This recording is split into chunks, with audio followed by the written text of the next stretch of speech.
Good Wednesday evening, everybody. We are here on a Wednesday. Welcome, everybody. I love seeing where everybody is joining us from this January 25th evening. Here we are in January, and you know what it's time to do? It's time to figure out where we're going. Now is the time to find out where we're going, not at the end of the year. Where we're going in 2023 needs to be decided now in 2023. So if you're ready to do that, then you are in the right place at the right time. Shauna, you're in Sugar City. I love Sugar City. I grew up next to Sugar City. Not a lot of people will know where that is, but I love Sugar City, Idaho. I used to ride my bike there all the time. Cool. We've got people here from New York and Utah and California and Layton, and not that Layton's not Utah, but the Philippines. Awesome. Woohoo. Idaho, New Mexico, Arizona. Hopefully I caught where you are watching from. So welcome, welcome, welcome. This evening, we are talking about how to crush your goals. And Erin, her roots are in Sugar City. Awesome. Another Sugar City person. So we need to talk about this because we need to talk about it from a standpoint of psychology. How to get goals has to be approached from a place of psychology, because if it's not, then you might actually achieve your goal, but you won't get all out of your goal that you could. You won't evolve into the person you're meant to evolve into. Because tell me, are you meant to evolve into somebody more than who you are right now on January 25th, 2023? If you're meant to, then click your raise the hand button. Let's practice our raise the hand button. Let's see how many people are meant to be more than who they are today. Oh, at least a third of you so far have raised your hand. Maybe some of you are still finding your raise the hand button. But I just want you to know, as we're having this webinar tonight, our chat box and your raise the hand button are how you and I get to interact. So I really want you to find that raise your hand button, because we'll use that a few times. And then I want you to find your chat box. And in your chat box, just tell me, say, hey, I am ready to evolve. Tell me that in the chat. Because if you were with me in December, on our webinar in December, then we talked about what the difference is between growing and evolving. And everybody grows, everybody they become better at things, but not everyone evolves. Evolves meaning that my definition of evolving in our December webinar was being able to find and upgrade programs that we adopted while we were growing up. Being able to find those programs and build a new foundation that we can stand on, that's what evolving is. That's becoming more. That's being better than our ancestors. They built a foundation for us, and we are currently building a foundation for the people that come after us. And it doesn't just mean people we're related to. We're talking about all the generations that come after us. So in 21, 23, when they're having a webinar, and none of us are on that webinar in 100 years, that they will have built on the foundation that we are building today. That's where they'll be standing. Just like we're standing on the foundation that was built for us from all the people who came before us. And so if you want to help create more of a foundation for the people that come after us to stand on, raise your hand for me. Let me see how many of you are like-minded with me here, right? Oh, I love it. Look at all those people that are raising their hand. I love it. Okay. And so the cool thing about that is that when we help those people that are going to come after us, it automatically helps us. If it helps us, that's just an added benefit. So we need to understand two things about goals tonight that are super important. We need to understand what gets in our way of our goals, and then we need to understand what we need to become, what we need to adopt, grow, and know what needs to happen in me to get my goals. So there's two parts. There's what is in my way that I need to remove out of the way, and what needs to change in me to accomplish those goals. Those two things, what's in my way and what needs to change in me. Let's boil it down to that. What's in my way and what needs to change in me. So we want to be able to see those things more clearly. So by the end of the webinar tonight, I want you to be able to see more clearly what's in your way and what needs to change in you. Are you willing to do those? Yes? Give me a thumbs up in the chat. Can you do that? I don't know if you can do thumbs up in the chat. If you can, that's awesome. Yep, what's in my way and what needs to change in me for me to accomplish my goals. All right, fantastic. So to begin this evening, so first of all, let me just pull up this screen right here so that you can see who is talking to you. So this is me, Ann Washburn, and I am somebody who is growing and evolving. I choose both. And the reality is in our world is smaller than it's ever been in all of history. I can get on my computer, which is my phone, and I can see what the weather report is in Australia. I can instantly communicate with my friends that are in Australia because I have friends in Australia. I have friends in Europe. I have friends in Hawaii. I have friends all over the world, and I can instantly communicate with them.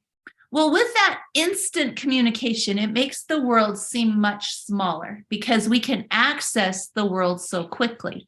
Well, part of what we do with that access to the world is we can take surveys of what's important to people. We can see what behavior is all over the planet. And one of the behaviors that you need to be aware of is that in our world, only 2% of the population truly chooses in to growing a new foundation, to participate in making more foundation for the people that come after us. And so somebody's probably thinking, well, Ann, what in the heck do you mean by that?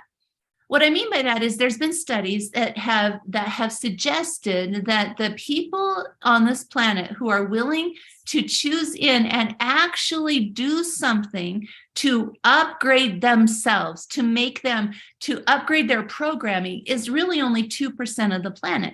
There are many, many, many people who are willing to learn, but not willing to implement what they learn. Even in all the people that I've worked with over the last 12 years, in the last 12 years, I've given over 5,000 presentations. I've worked with thousands of people live on stage. I've worked with all these people, and even those people, many of them are willing to learn and are not willing to implement what they learn. So that's where that 2% number comes from, is that if you are here on this webinar, that means you're somebody who wants to learn. Is that true? Are you somebody who wants to learn? But the real proof of the pudding is, will you implement what you learn? Or will you be roadblocked? Will you take a couple of steps towards that new foundation and then turn around and run back to where you were? How far will you go down the path before you return to your comfort? How far will you go down the path before you go back to sleep? And what I mean by asleep is going back to your old way of doing things. How far into the uncomfortable will you push and stay there long enough for it to become your new reality? Because did you know where your reality comes from?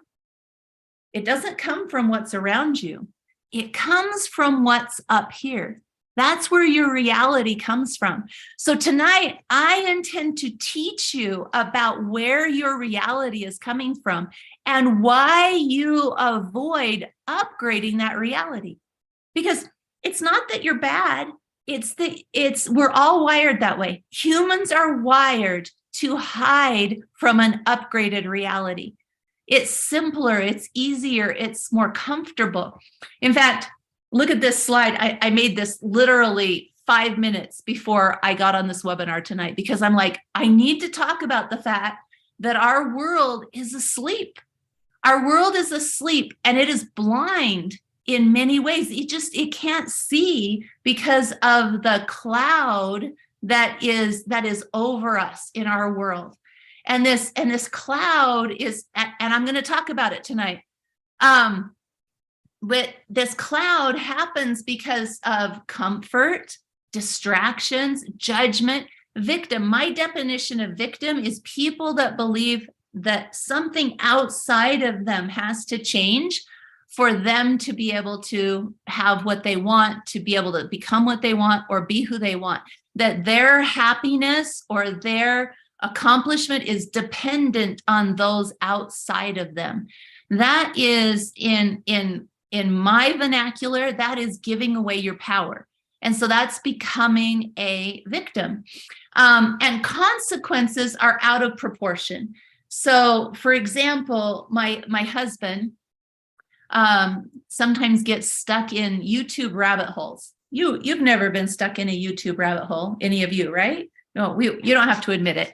But my husband was stuck in one of those YouTube rabbit holes, and he came and told me, he goes, I watched this video that somebody had posted where she was super embarrassed because there were new cleaners at her house, and her cleaners had found something in her house that she felt embarrassed that they had seen it laying out.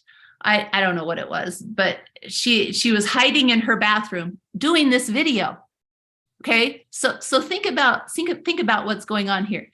She's hiding in her bathroom and she's doing a video where she's saying, I'm so embarrassed because my cleaners saw my, I don't know, girly products laying out. And so I'm going to hide in the bathroom until they leave. While she's doing a video that she's going to post for the world to see. Does that seem out of proportion to anybody? The consequences in our world are out of balance.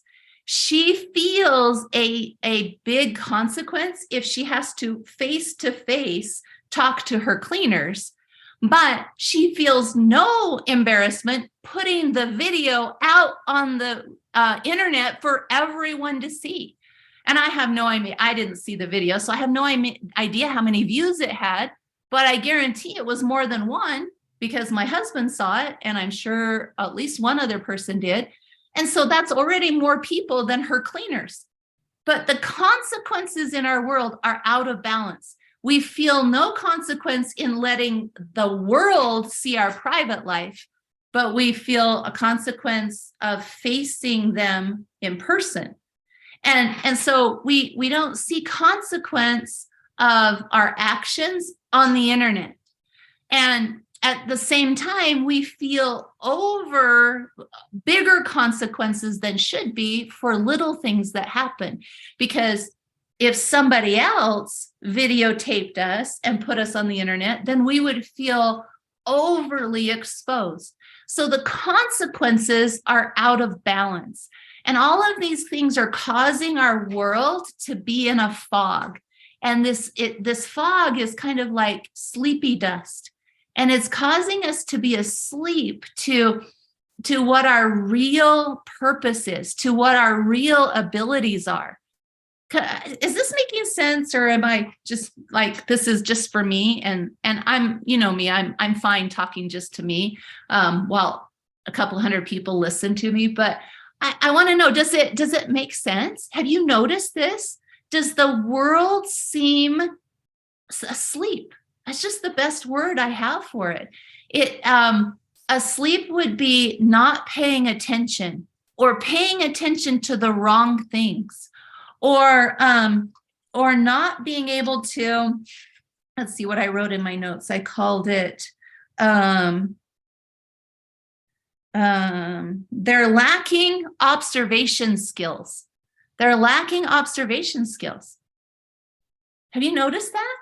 It's really a crazy thing that the world is under this fog. But not only that, but individuals are under this fog. And I'm going to talk about what that fog is tonight, but individuals are also under that fog because you're on the planet. I know you are. You are also on this planet. So you've got this sleepy dust swirling around you. And we need to know what to January than I've seen it in a long time. The fog is thicker than I've seen it in a long time. And the problem with that is, where did my raise my hand buttons? There they are. There you go. I knew people were raising their hands. Okay, now I can see them. The cloud is thicker right now than I have seen it in a long time. And it's really fascinating to see people so clouded in their ability to move forward. But I don't want that to be you. I want you to be able to crush your goals in 2023. Crush those goals. And that means that, man, you got it. You did it. You crushed it. You chose it.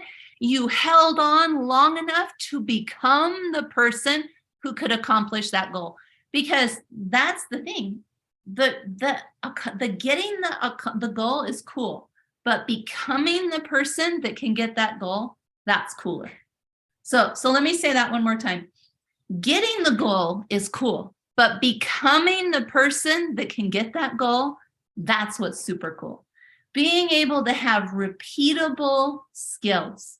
Repeatable skills causes us to be able to then start the process again, choose another goal, become more. That's an evolution. That's an evolution, because when you can repeat your process, you have built more foundation. You have more foundation for you to stand on and the people that are counting on you that are coming behind you. So we want to get clearer on our vision, and we want to become that better, upgraded person. Repeatable skills. Absolutely, Marilyn. Absolutely. Okay, so raise your hand if you intend to get rid of your fog and become clearer on your goals. Raise your hand. I will raise both my hands on that one. I intend to do that. Because if you don't want to, we can talk about other stuff. I got plenty of other stuff we can talk about. But if you want to become clearer, then we're both hands, right? Then we are in the right place at the right time. So today we're going to cover how to crush your goals. And just so you know, where is it? Here it is. Just today, I posted this on the internet. I crushed this goal today. This was a goal that was 4 years in the making. 4 years in the making. And so I posted this because I'm like, you know what? Click the link, come listen, because I had to hang. I had to hang with this goal for a long time. This was just something that I wanted. And it didn't matter to anybody else, but it mattered to me. So I'm going to talk about what I did to accomplish this goal. And I'm going to talk about what I had to push through and become in order to accomplish this goal. Yep, I get to put Angela says, get it in your success binder. Absolutely. So I'm going to talk about that. So in January, I have accomplished 2 big goals. And this particular one, it was a long goal for me to accomplish. So we'll talk about that one here in a little bit. But all of these things that you see right here on this list, these are big goals that I accomplished. You know, to be able to do a TED Talk that went out on the internet that I had no control over. I couldn't change the comments that people put on it. I couldn't Once it was done, I couldn't change it. That took a lot of pushing through and becoming. I had to push through a lot of things and become. Getting my mechanical engineering degree, I had to push through and become. Working in flight simulation, giving thousands of presentations, becoming a body language expert, becoming a behavior and a psychology expert, all of those things. Being on TV. The first time I was on TV, it was such a disaster. I had no idea that was a skill, how to be on TV. Or radio. Yeah, I crashed and burned a few times, but those crashing and burning are part of letting go and evolving. Yes, thank you. I love it when you put those little gold nuggets in the chat. Vicky says, getting a goal is cool, but being the person who gets the goal is better. Yep, absolutely. So today, as we're doing this webinar, at the end of this webinar, I have got a gift for you, because it's 2023. It's no longer 2020. It's no longer the 20 teens. Thank goodness it's no longer 2020. But it's no longer 2022. It's no longer the 20 teens. It is time to face forward and quit letting our past determine what our future is going to be.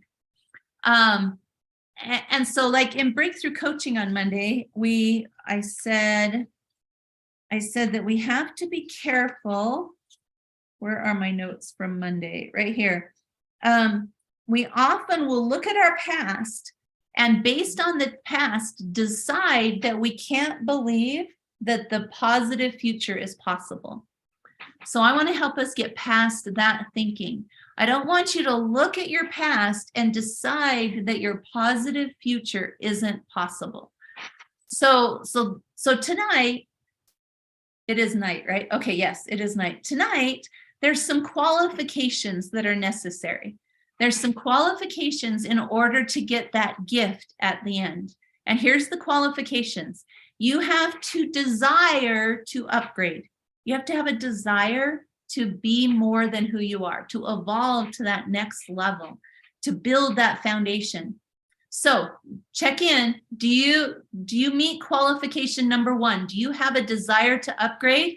Tell me, raise your hand or tell me in the chat. I want to upgrade, because I got to know that you meet the qualifications. Okay, so I only see about a fourth of you. Okay, that's fine. It's up to you. If you don't desire to upgrade, that's okay. But that's one of the qualifications to be able to get this gift at the end. You got to desire to upgrade, because all that means is that when I give the gift at the end, don't take it. Don't take it. If you don't desire to upgrade, don't take the gift at the end. Be willing to show up and do the work. Okay. You got to be willing to show up and do the work. What does that mean? Well, the gift I'm going to give you is going to require some action on your part. It will require action on your part. And so if you're not willing to show up and do the work, then do not take the gift. So tell me, are you somebody who's willing to put in action to make yourself better? Raise your hand so I can see. Are you willing to put in action? All right, excellent. Okay, there's more action, or there's more hands on that. And then number 3 is be willing to be respectful. Be willing to be respectful. And be willing to practice and participate. So number 3 and number 4 are about the webinar. So tonight, please be respectful. What does that look like, Ann? It means this. It means 2 things, and you might not have thought about it. It means reserve judgment. If you see somebody make a comment and you disagree with it, reserve judgment long enough to see a different perspective, okay? So that's part of being respectful. And then the other part is, so when I say be willing to practice and participate, that means this. If you have a question, type it in the chat. I may not be able to get to every question that gets typed in the chat, but what will happen is you asking the question will open your brain to new answers. One of my superpowers is being able to come up with really good questions. When I mentor people all the time, I give them questions to use as mentoring principles. And those questions are super powerful. Well, one of the things that questions do is they open our brain for answers. We think we want answers, but in order to have answers, we got to have better questions. So being willing to practice and participate, that means that when I ask you a question, that means that you answer it out loud or in the chat.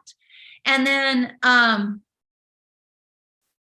yes, Vicki, like one of my questions, what else could be true? That's a powerful question.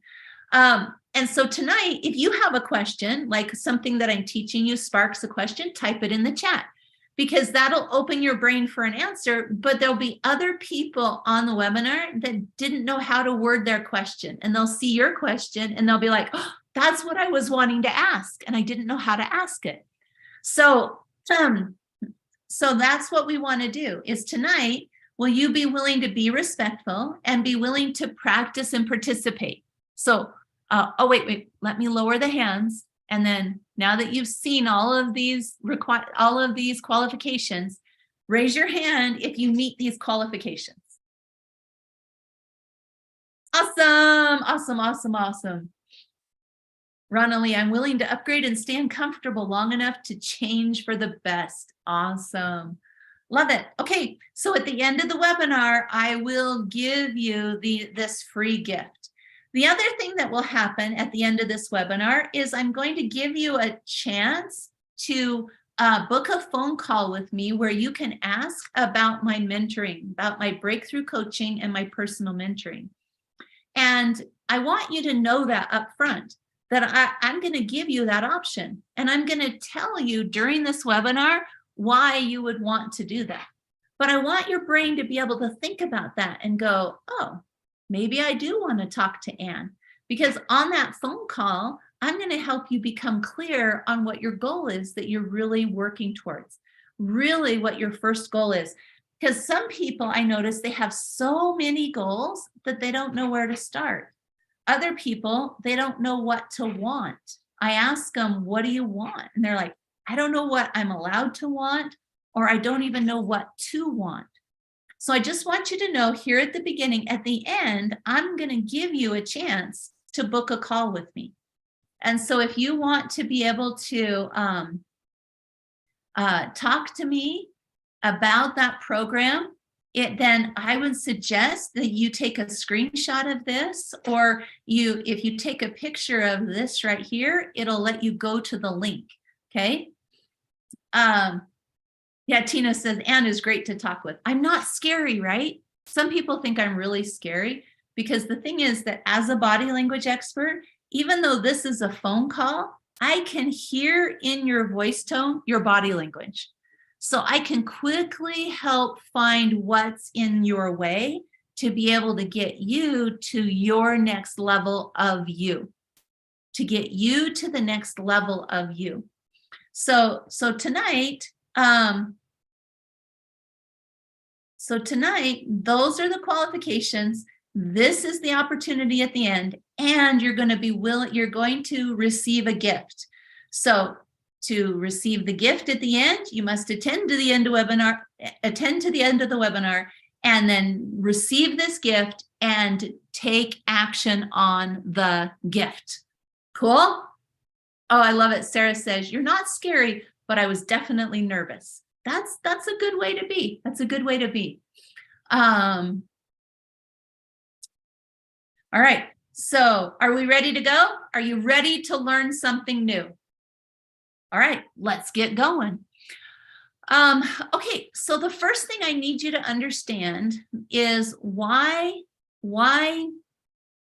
it's possible. I don't know. Oh, no. Sorry. First, I have to ask this question. Anne, follow your notes. Okay, good idea. So the first is, I'm going to ask you a question, and I want you to put your answer in the chat. So the first question is, and I'm going to turn this off so I can see you. The first question is, what is the best goal setting advice that you've ever been given? What's the best goal setting advice that you've ever been given? Type it in the chat for me. Oh, I love it, Lee. That's so awesome. My fold call changed my life forever. Okay. Have a powerful why. Come on. You guys all have to have had goal setting advice given to you. So tell me what was the best goal setting advice? Have a SMART goal. Yep.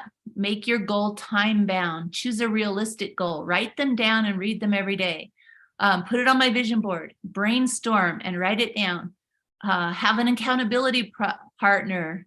Break it down into bite-sized pieces. Don't eat the elephant in one bite. Small steps. Do it, but do it now. Good one. Love it.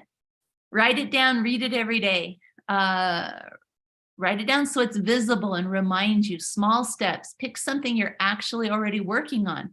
Reprogram your subconscious brain. Build a vision board. Oh my gosh, they're coming so fast. I can't read them all. Celebrate small successes. Be all in.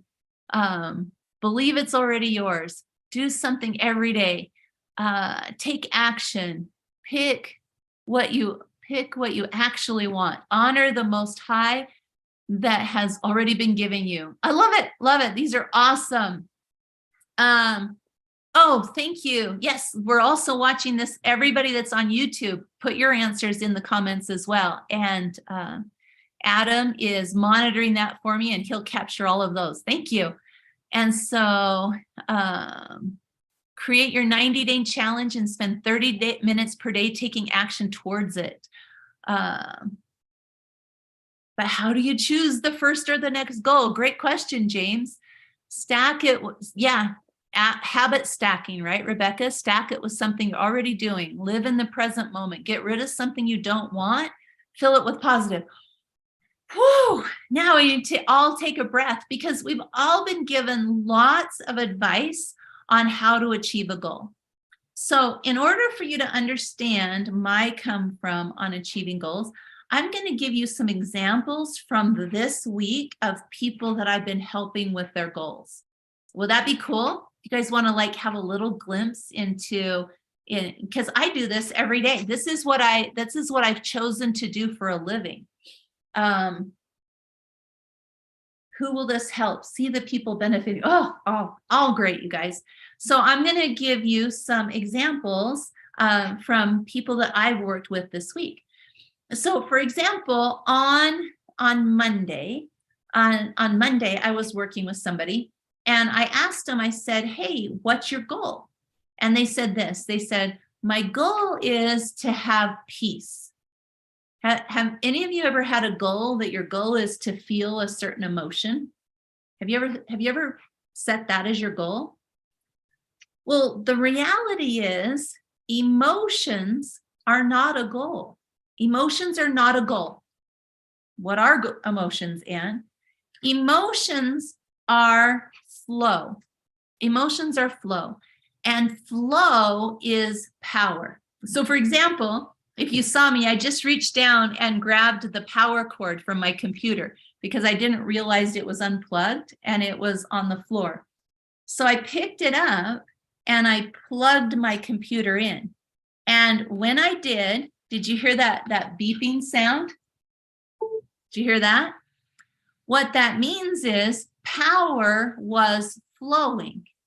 Without flow, power doesn't mean anything. So electricity is a flow.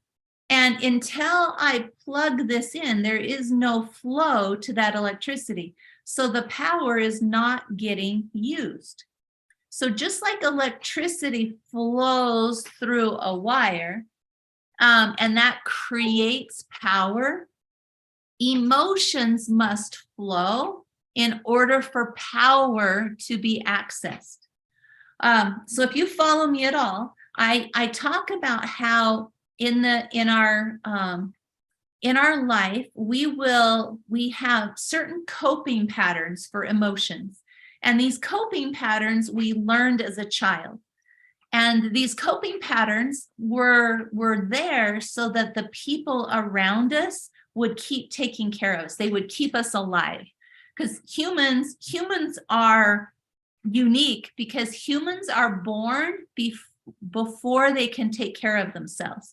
In the animal kingdom, animals like a giraffe, when a giraffe is born, within a few hours, it can get up and it can run from a predator.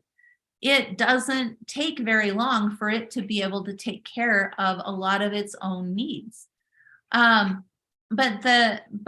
humans, because of the size of our brain, we have to be born before we can take care of ourselves.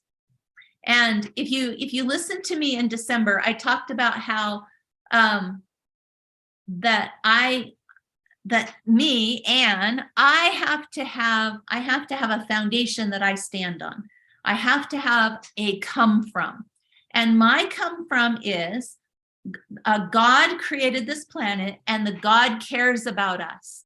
And so if there's something that I have a problem with, there's something I don't understand. So here's my come from is God created the planet, God cares about it. So what do I not understand about this situation? And so I'm always asking myself that question. I'm always asking myself, well, why is it okay for this bad thing to be happening?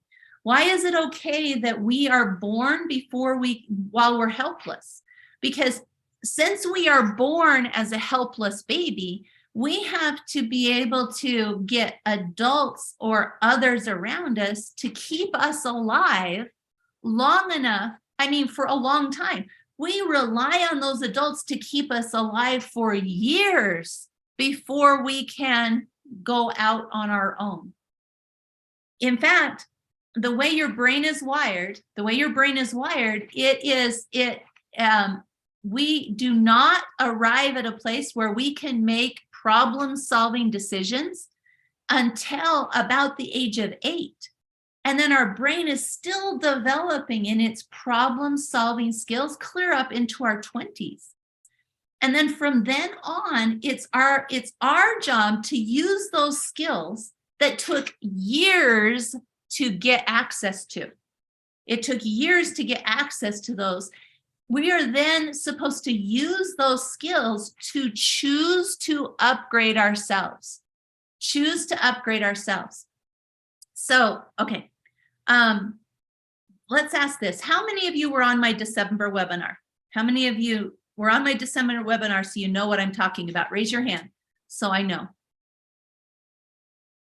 I just want to see. Oh, not that many people. Okay, let me give you a quick recap then. Let me give you a quick recap of what I'm talking about, because I'm only seeing that about 10% of you are telling me you were on the December webinar. So let's start with this. This is so cool. You guys are in for a treat. Oh, yay. All right. So when you're born, your brain, so let's get this slide ready here. When you're born, you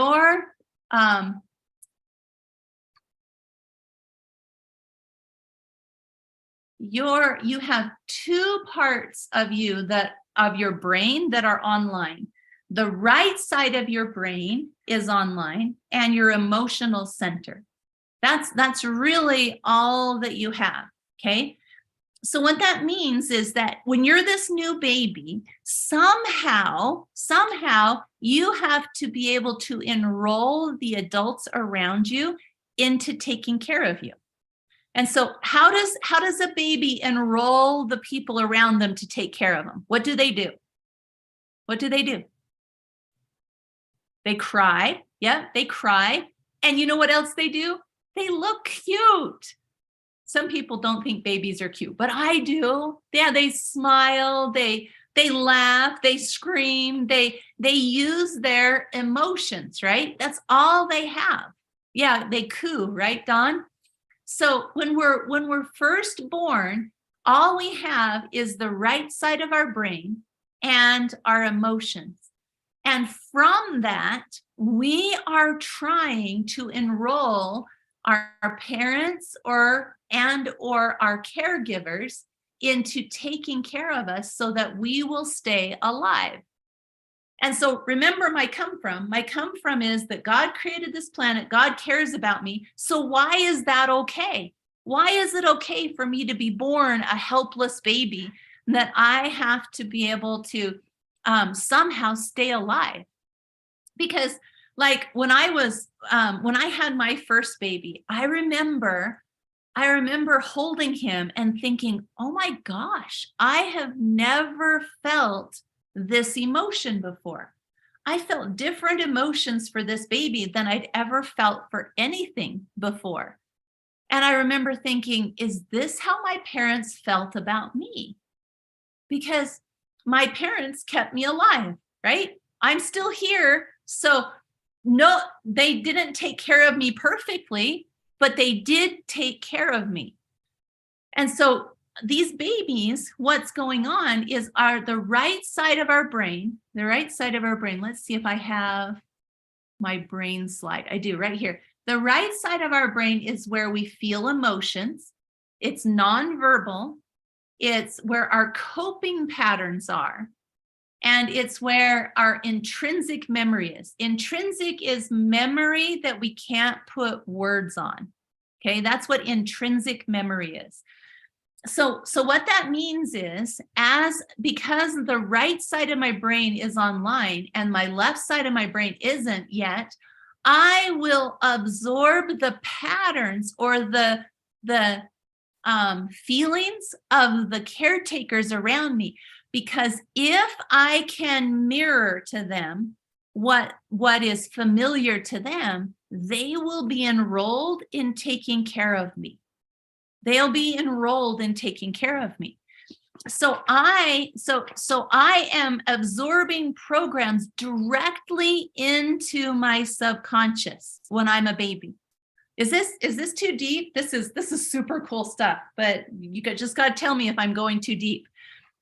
But stick with me for a minute before you decide, because this is so awesome, you guys. This is so cool. So what happens is this.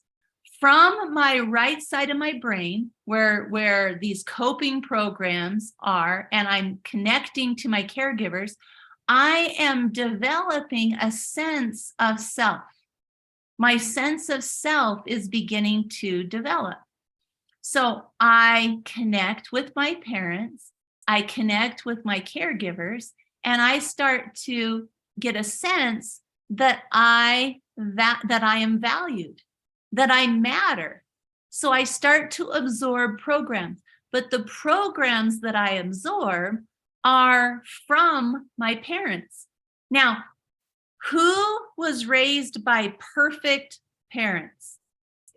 And it's not a trick question. The answer is no one, because there is nobody who doesn't have broken programming. So I call it coping programming because it's how we learn to survive. So for example, my dad was, he was taken into foster care when he was 3 years old. So at 3 years old, the social services people came to his home and they took him and his older sister and brother out of the home and they placed him into separate foster cares. And my dad spent all his time moving from home to Boys Ranch to home until he ran away from the system when he was 16 years old.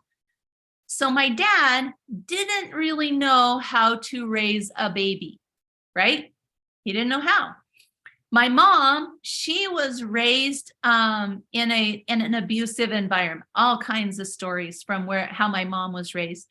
And my parents were both youngest children. So they were both youngest children in broken environments. So do you think they had any programming that wasn't useful in them? Do you think? So let me ask it this way. Do you think your parents had any programming in them that wasn't useful? Yeah?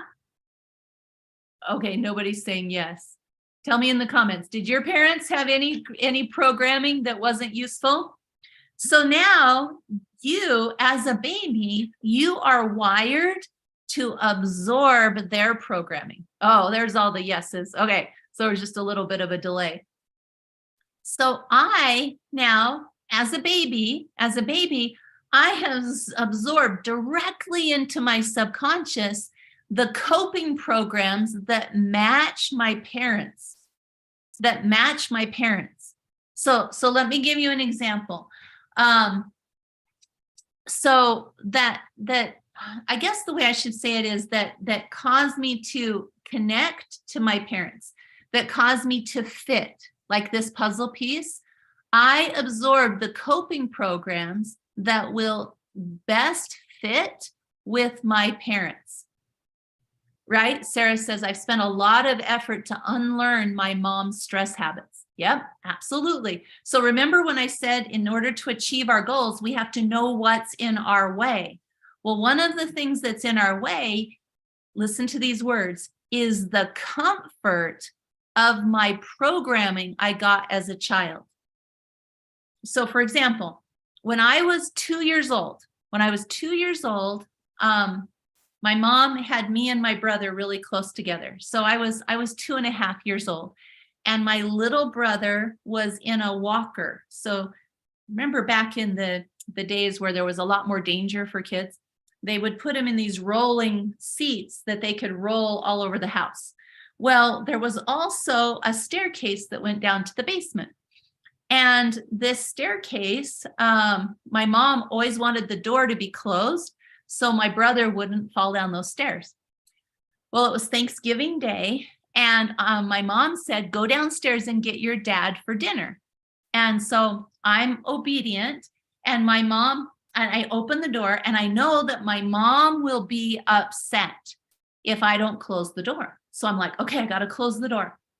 So I turn around to pull on this door, and it was a really old, solid house. It was built out of rocks. It was built like in the 1900s, and the doors were really heavy, solid wood. So I'm a little 2.5-year-old, and to me, this door feels like it's 500 pounds. And I'm trying to close this door, and it won't close. So I put my hand against the wall to brace myself to close the door. And I can't do it. So I move my hand closer to the door to get better leverage. And I finally am able to pull the door closed. But I pulled the door closed on my thumb. And it cut the end of my thumb off. See, just the end. See how it's a little bit shorter? Little bit shorter. I can kind of show you. But you guys can see that, right? So I cut the end of my thumb off. And I screamed, right? And because, so let me talk about your brain really quick. Our brain is, because when we're little, it's only the right side of our brain that's online. We don't have very many conscious memories. There's very few memories from when we're little, because this right side of the brain doesn't have conscious memory. It doesn't have it. But I remember this event, because if there's something truly traumatic, it will flood into the left side of the brain that hasn't developed yet. So the left side of my brain was not developed yet. I have no other memories of being 2 years old, but I remember this whole scene.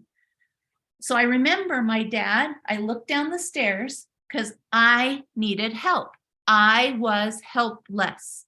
Okay, I was helpless. And I saw my dad come running up the stairs. He opens the door and he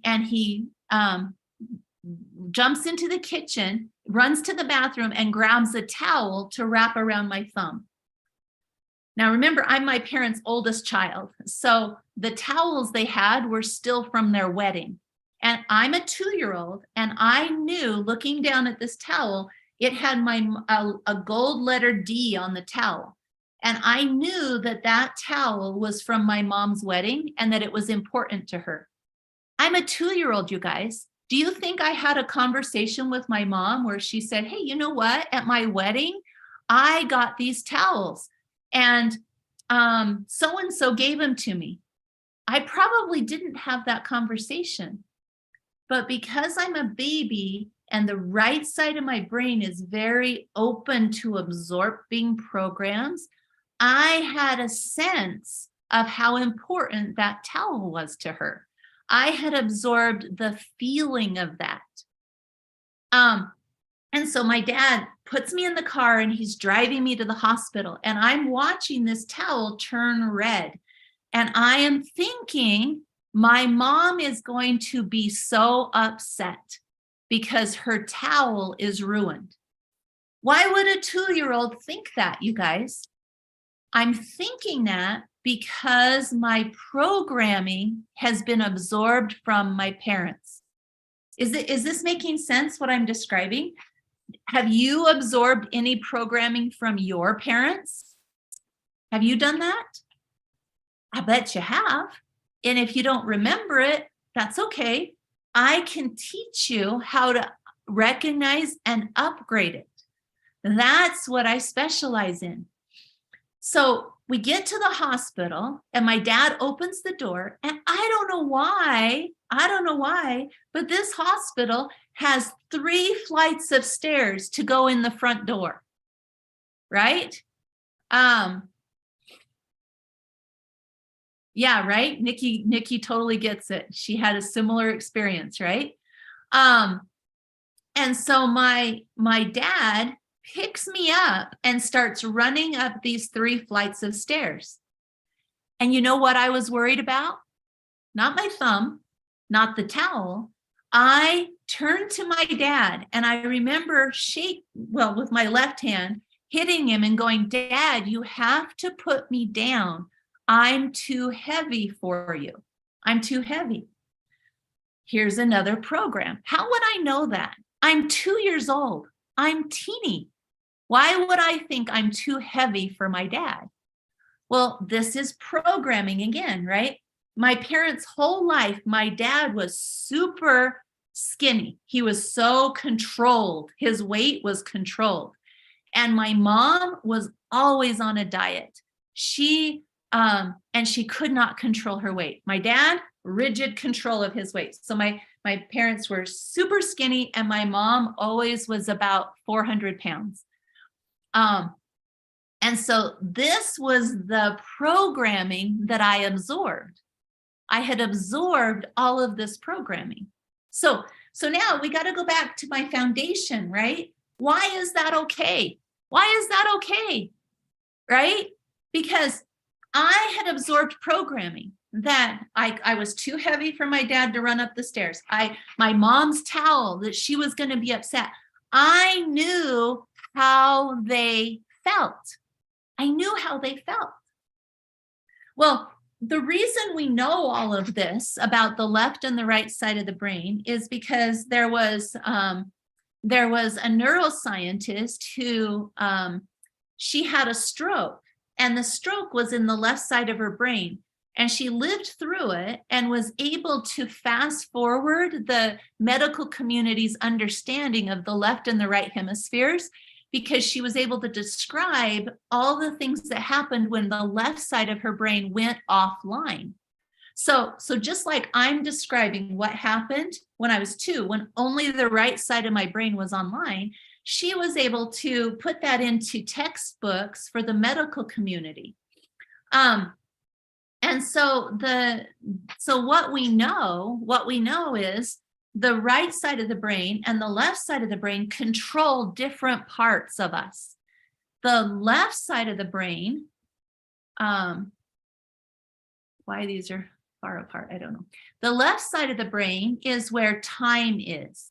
The left side of the brain is where language is, choice, problem solving, choosing to take forward movement, where beginnings and endings are. So this is why you can tell a 3-year-old, you can't have dessert because you haven't eaten your dinner.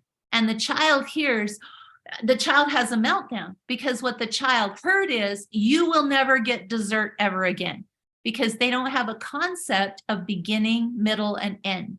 The step-by-step movement is in the left side of the brain. So what we're looking for is understanding how to build a bridge between the left and the right side of our brain. We want to be able to build that bridge, because if I can build that bridge, guess what I can do? I can upgrade the programs that are in the right side of my brain, right?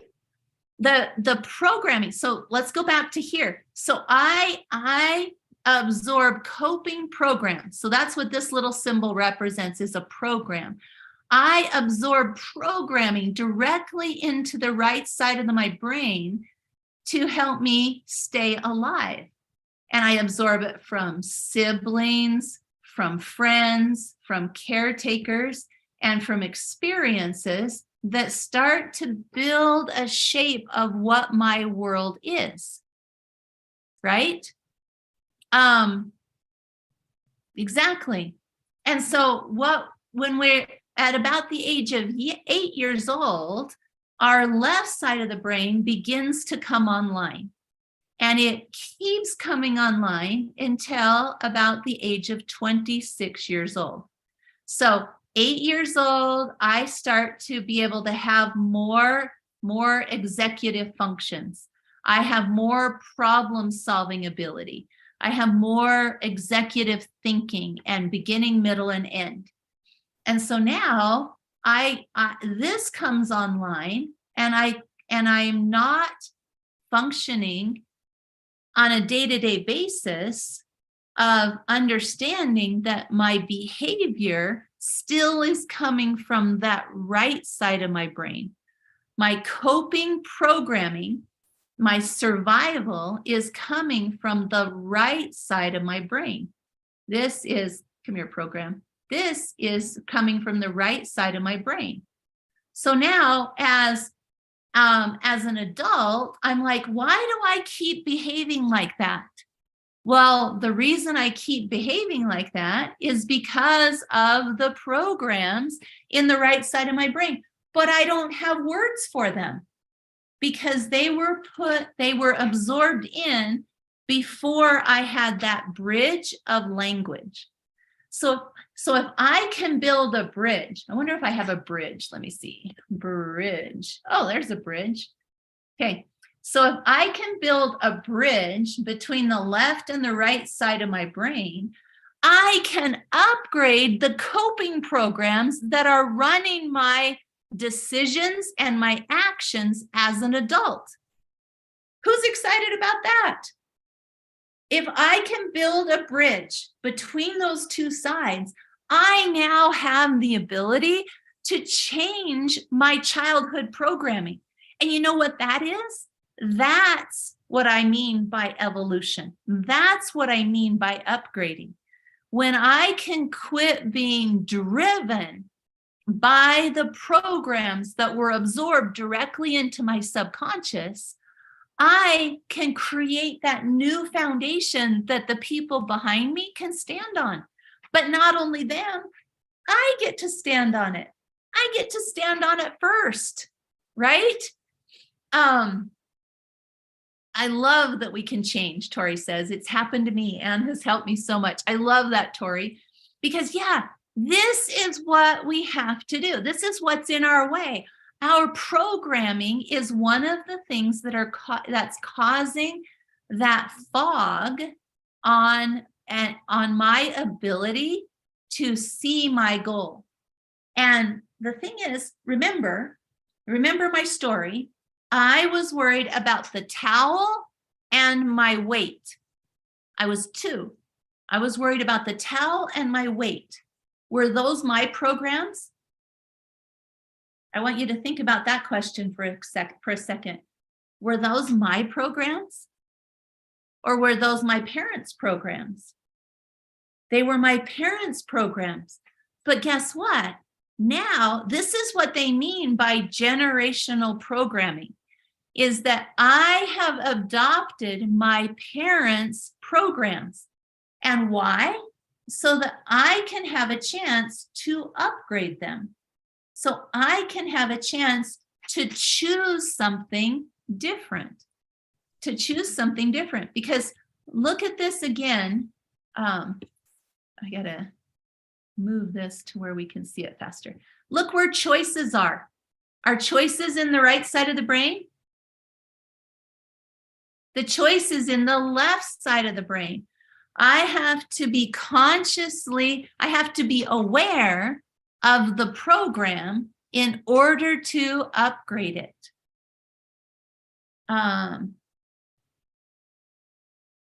Yes, if it's not addressed, how do you say that? Lenny Octaviano. Ooh, that's a pretty name. So Lenny says, if it can't be addressed, then you'll pass it on to the next generation. Beth Ann says, I use things I learned from you in breakthrough coaching on my anniversary trip to Maui with my husband last week. It was much happier, more connecting trip with the skills you taught me. Oh, I love it. I love it. So we want to be program interrupters. And what you've probably heard it said this way, we want to be chain breakers. Because if you think about it, look at this. These programs right here, when we get enough of them, look at that, they become a chain. They become a chain that binds us. And so I want to break the chain. To break the chain, I need to break the programs. Oh,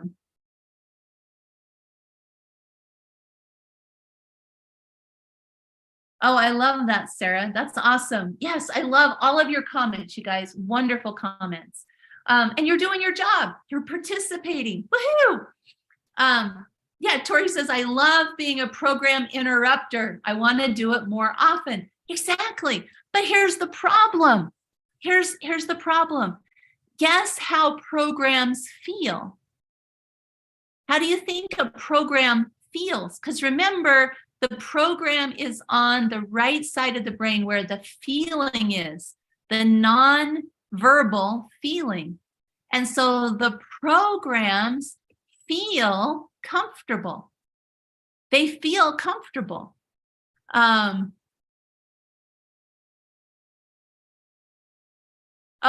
sorry, Adrienne. Some of the comments Anne is seeing I don't see. You have the choice on your comment to put that only that you have to click it to everyone for everyone to be able to see it.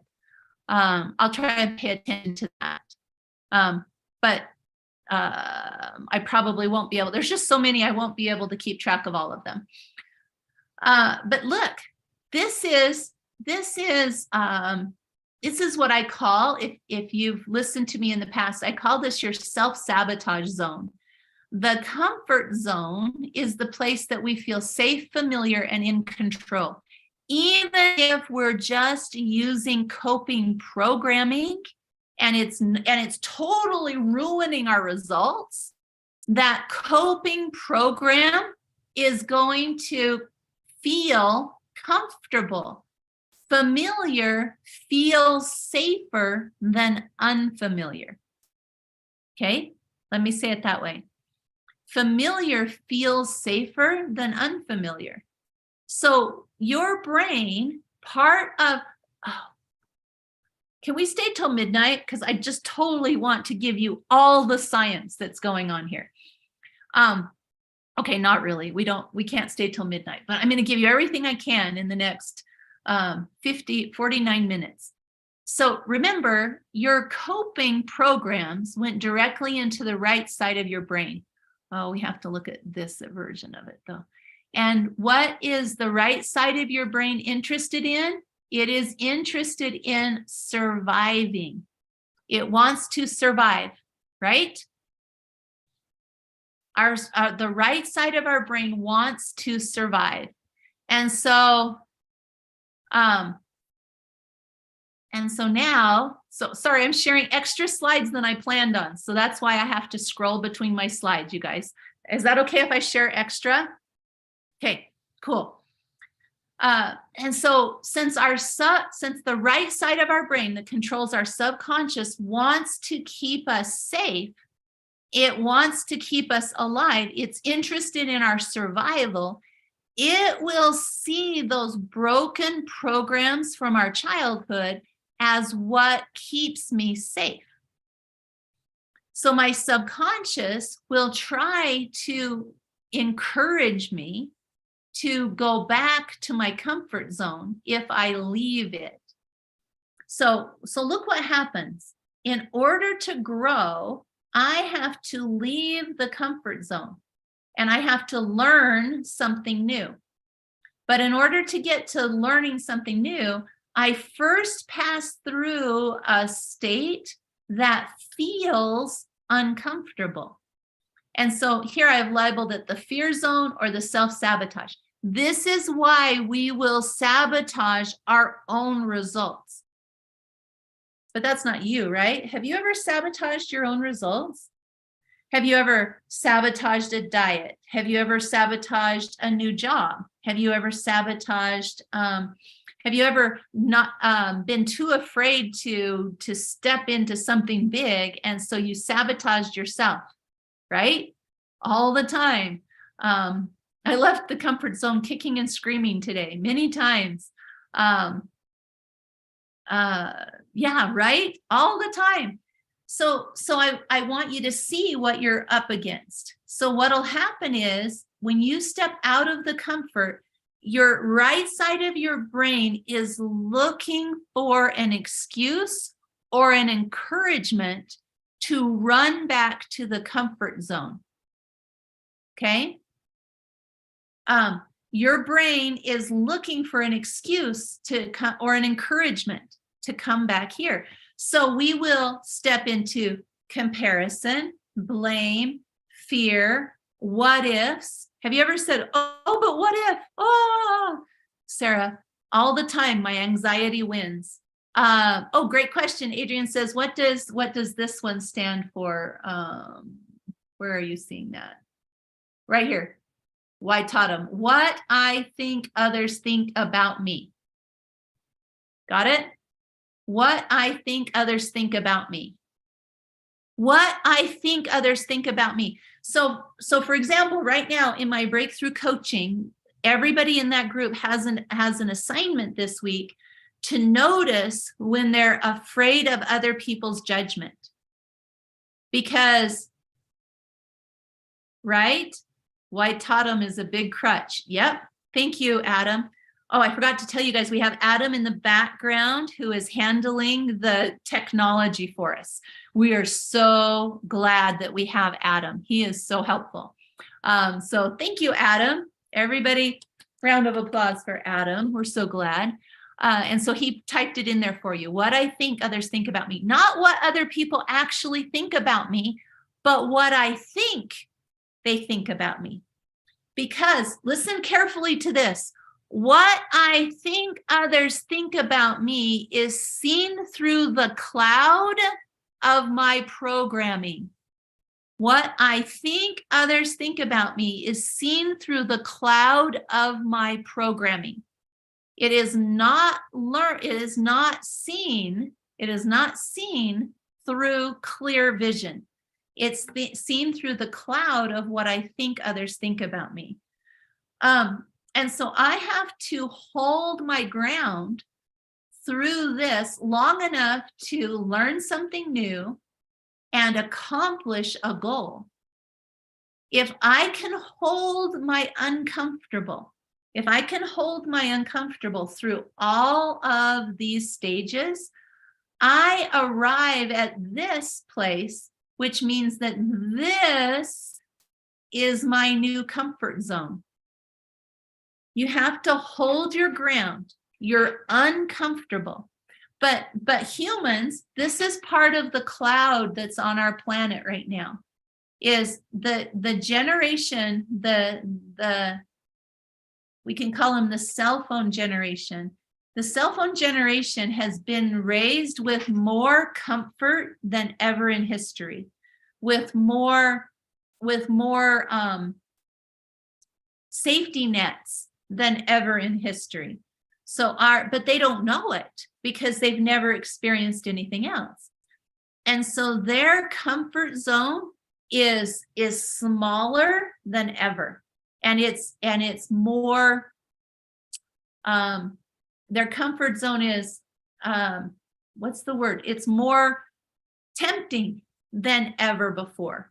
They are so wanting to stay in their comfort zone. They have a hard time growing beyond. This is why there's more 30-year-olds living with their parents than ever in history. This is why there's new terms like failure to launch, that there's so many people that are having trouble stepping forward because there's more magnetic pull by their comfort zones than ever before. And so it's causing a sleepiness on the planet where, yeah, that's a good word for it, Lenny. It's a generational curse right there, because the whole generation is dealing with it. The whole generation they are more susceptible. So as susceptible as you and I are to our comfort zones, they are even more drawn to their comfort zones. They're even more pulled back into here. And so, right? Yeah, it's interesting to think about our kids and the third and fourth generation. Think about our kids and our grandkids when we're learning about this. But remember, because Marie says, can you break the chain with your kids if they're already born? Are they already programmed when they're born? So would me breaking the chain afterward really break the chain? Awesome question. See, this is why we have to ask questions, because I'll bet you other people have that question and they didn't know how to word it, or they just didn't think to ask it yet. Absolutely. Because remember, it goes back to my foundation. Why is it okay that I absorbed my parents' programming? I absorbed my parents' fixation on weight. I absorbed my mother's concern and anxiety. I absorbed my dad's worry about how he looks in front of other people. I absorbed all of those programs. So I have to go back to God created this planet. God cares about me. So what do I not understand about this program? Why is it okay for this to be the way the world works? Did anybody else wonder that? Why is it okay? Why is it okay for this to be the way the world works? And the reason is because we are here to grow ourselves. We're here to break free for us. And when we do it, Marie, it sets the example and makes it easier for our kids to do it. But the coolest thing is actually getting to go through the upgrade process. Oh, okay, you got me on a soapbox here for a second. We think that what we want is for things to be easier for our kids. But you know what? Easy doesn't make strong people. Easy doesn't make strong people. What makes strong people is using the skills that grow you to the next level.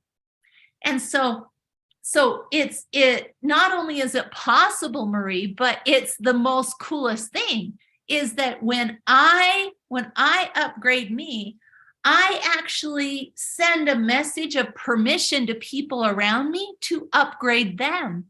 And when you upgrade yourself, that is such a powerful, accomplished feeling. It's an empowerment, and it feels way better to grow through a broken program than to never have a broken program. And that's super important. So I'm going to say it one more time. It's more valuable and it feels better to grow through and upgrade a broken program than it is to never have had a broken program. So guess what? It's so cool. It's so cool. So it's more example than genetic.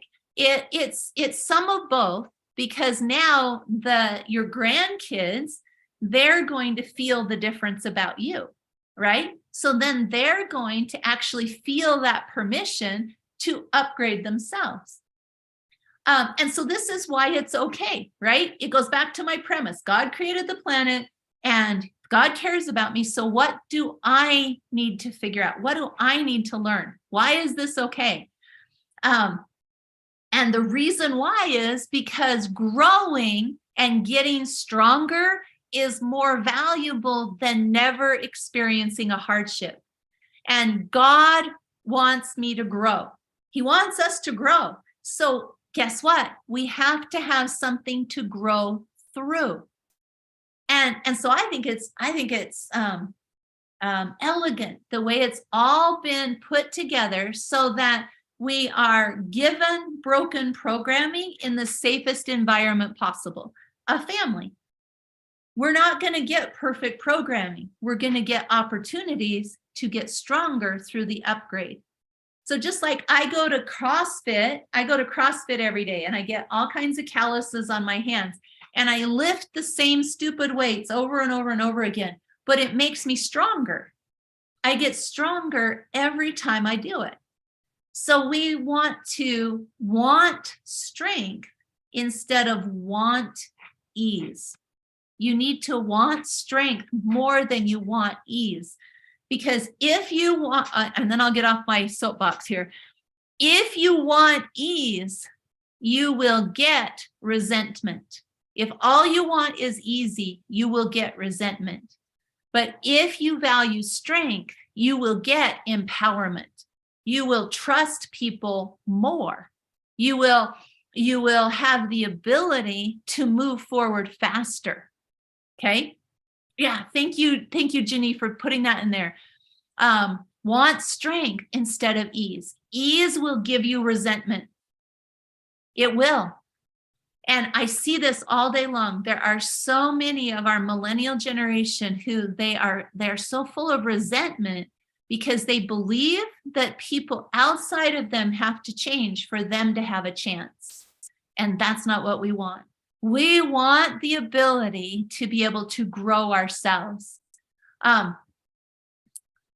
So if I'm in the fear zone, then the first step of progressing towards free, yes, it's a good, yeah. Okay, so what you just did, Marie, there, and yeah, she said that to everyone so everyone can see it.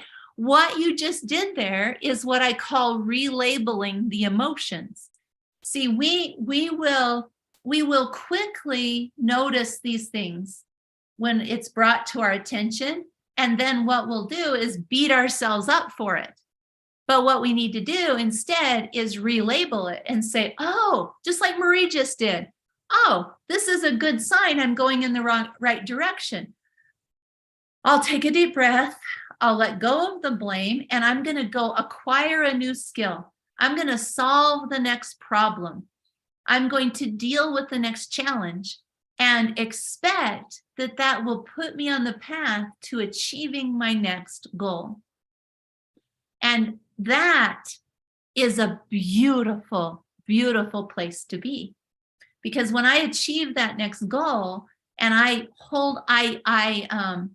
accept that accomplishment, I celebrate it, I acknowledge it. Because have any of you ever done this? Have any of you ever accomplished a goal and then somebody comments on it and you go, oh, I should have done it better. Or I should have done it faster.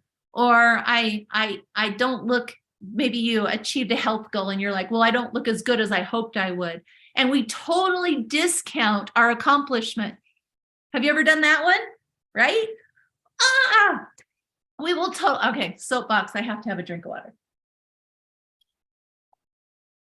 We totally discount our accomplishment. If you discount your accomplishment when you arrive at, oh, this is going to make me cry. It pushes you back. It gives you permission to run, hide in your comfort zone. Right? It pushes it back. Oh, Joanne, I love it. She says, I say anyone can do it. Joanne is a beautiful example. I just love it. Joanne has been in my breakthrough coaching this year. And when she joined, she was like, well, I don't know because she's retired and she's doing all these things. And she's like, I don't know if I can change.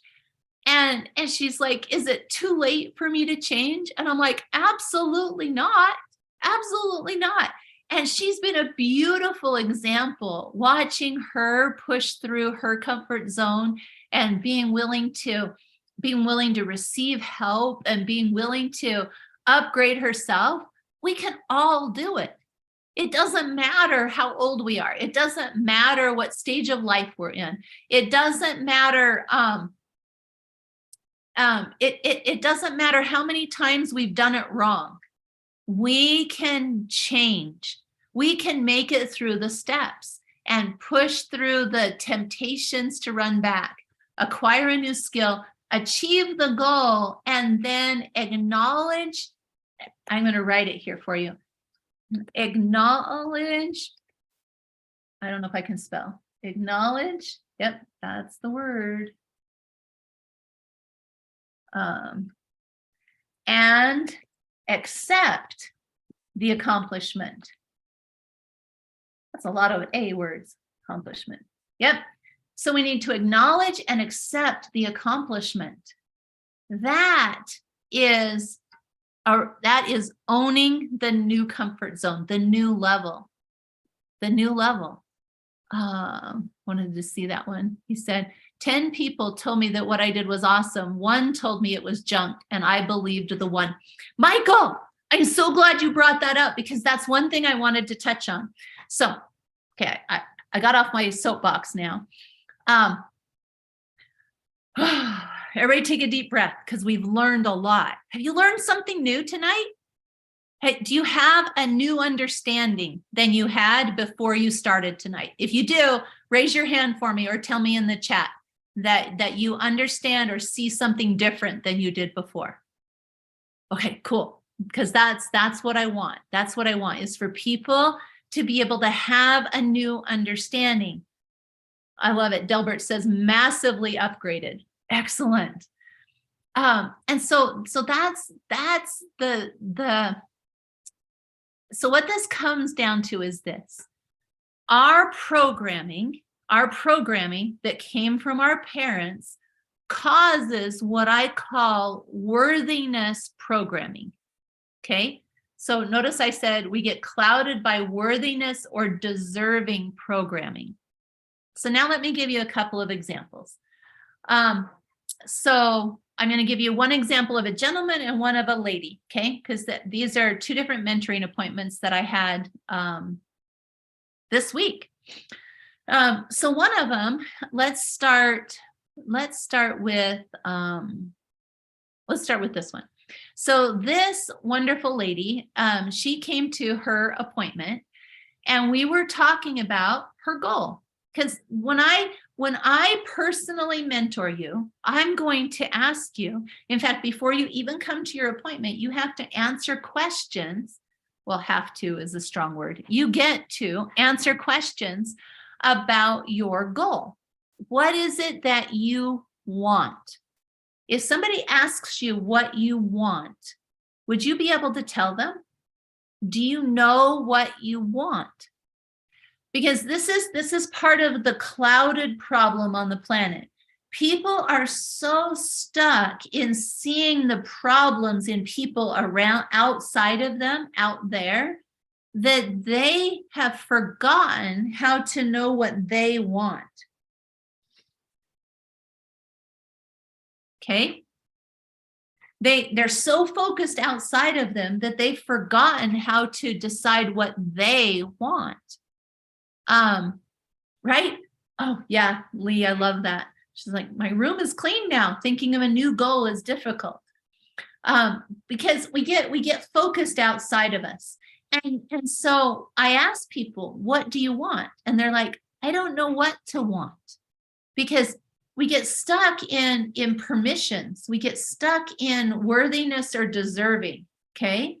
And so the reality is, what will happen is I'll say, what do you want? And okay, there's a few things that'll happen. So let's just write them all down. So one of them that will happen is, there we go, is they don't know what to want. Okay, so they don't even choose. They don't even choose. Or they'll just say, well, I just want to feel happy. They will pick an emotion, not a goal. They won't know what to want. Or the next thing that will happen is they'll say, well, this is what I want. And then I'll ask them to define it or to give me some detail to make it clearer. And they won't have any. They won't have any clarity on the goal. And what that tells me as a body language expert is that they don't believe. And what they're not believing is that they are worthy or deserving or able to accomplish that program or to accomplish that goal. Do you hear that word, you guys? This is, I want you to see if you've ever felt any of this. They don't believe that they are either worthy, deserving, or able to accomplish that goal. They can't see themselves moving towards that goal. Right, Rebecca says, we all know what we don't want, but we have a hard time knowing what we can want, right? So there's that permission, or there's that worthy or deserving or able. Those are some of the biggest clouding problems for the planet. I can't choose, I can't want, I can't. And you'd think on a planet where there's so much ability to see around the whole planet, you think that we would see more possibility. But the reality is, the way our brain is wired, seeing too many possibilities actually shuts us down and causes us to run back to our familiar. And so we won't choose what we want, or we won't believe that we can have it. And so this cute lady that I was mentoring, I asked her what she wants. And she's like, I don't know what I want. And so I asked her, so I remember my superpower is to ask questions, because I know that questions are what lead to answers. And so I asked her, so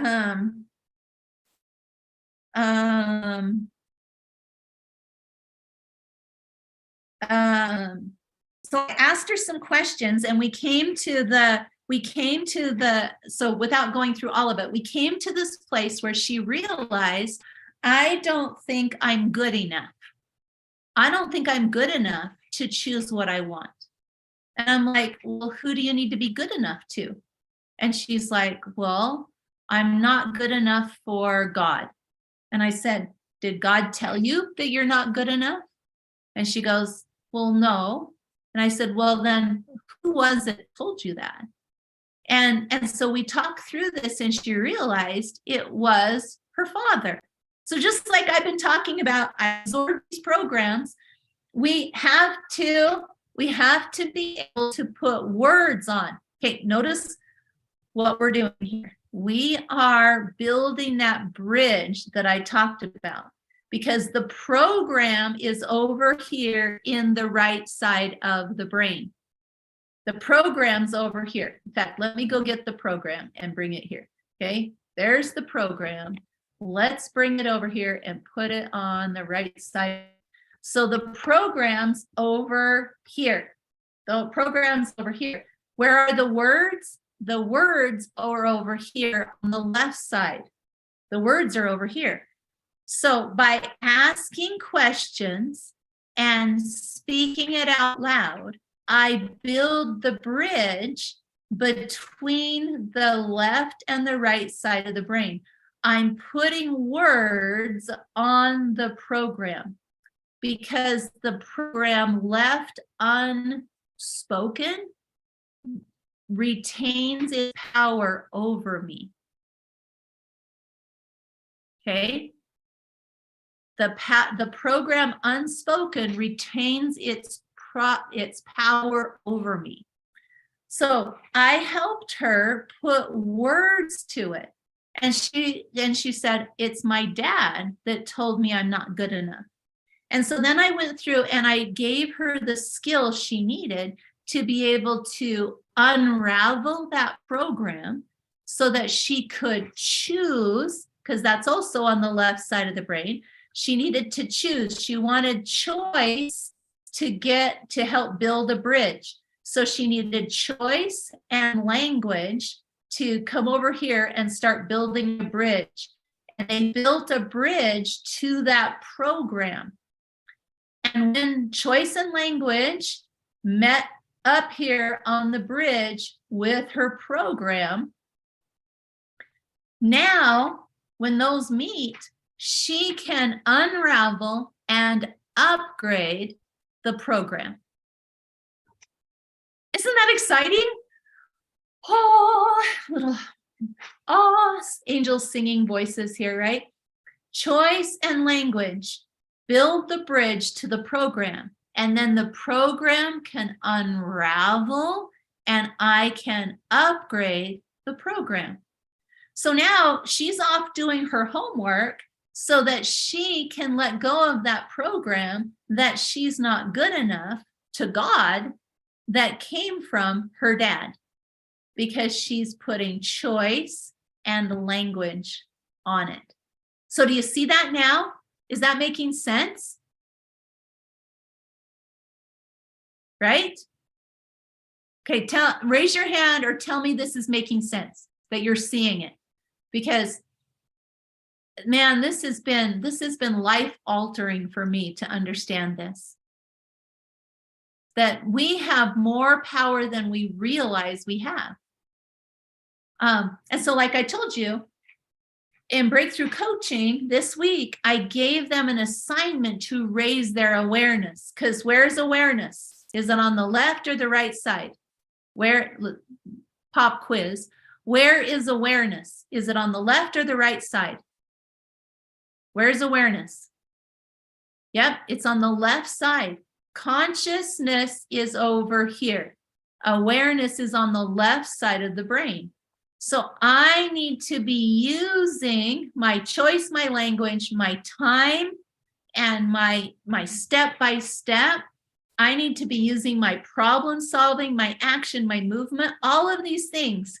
Run over here and build bridges. When I know how to use these correctly, I build bridges over to the programs, and I can unravel and upgrade the program. And that is a recipe for crushing a goal.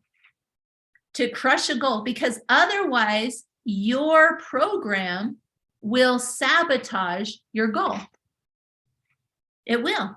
And so all of those answers that you gave me at the beginning, when I said, what's the best advice you've ever gotten for getting a goal?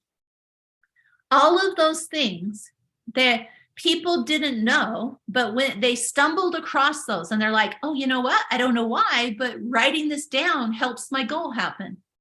I don't know why, but when I put it on my vision board and then I speak to it, my goals happen. The reason why is because we get past the obstacles because we're building the bridge. And we didn't know that that's what we were doing. But for me, when I can understand the bigger picture, when I see the bigger picture, my brain can do it more often. But if all I know is, well, I need to write my goal down and I don't know why, my brain doesn't love that as much. So maybe you're not the same as me, but maybe you are. And if you're the same as me, then you're going to benefit from knowing and using all the skills that I teach about building these bridges. We got to build these bridges. Does that make sense? So okay. So remind me, have you guys learned something? Yes? Have you learned something new?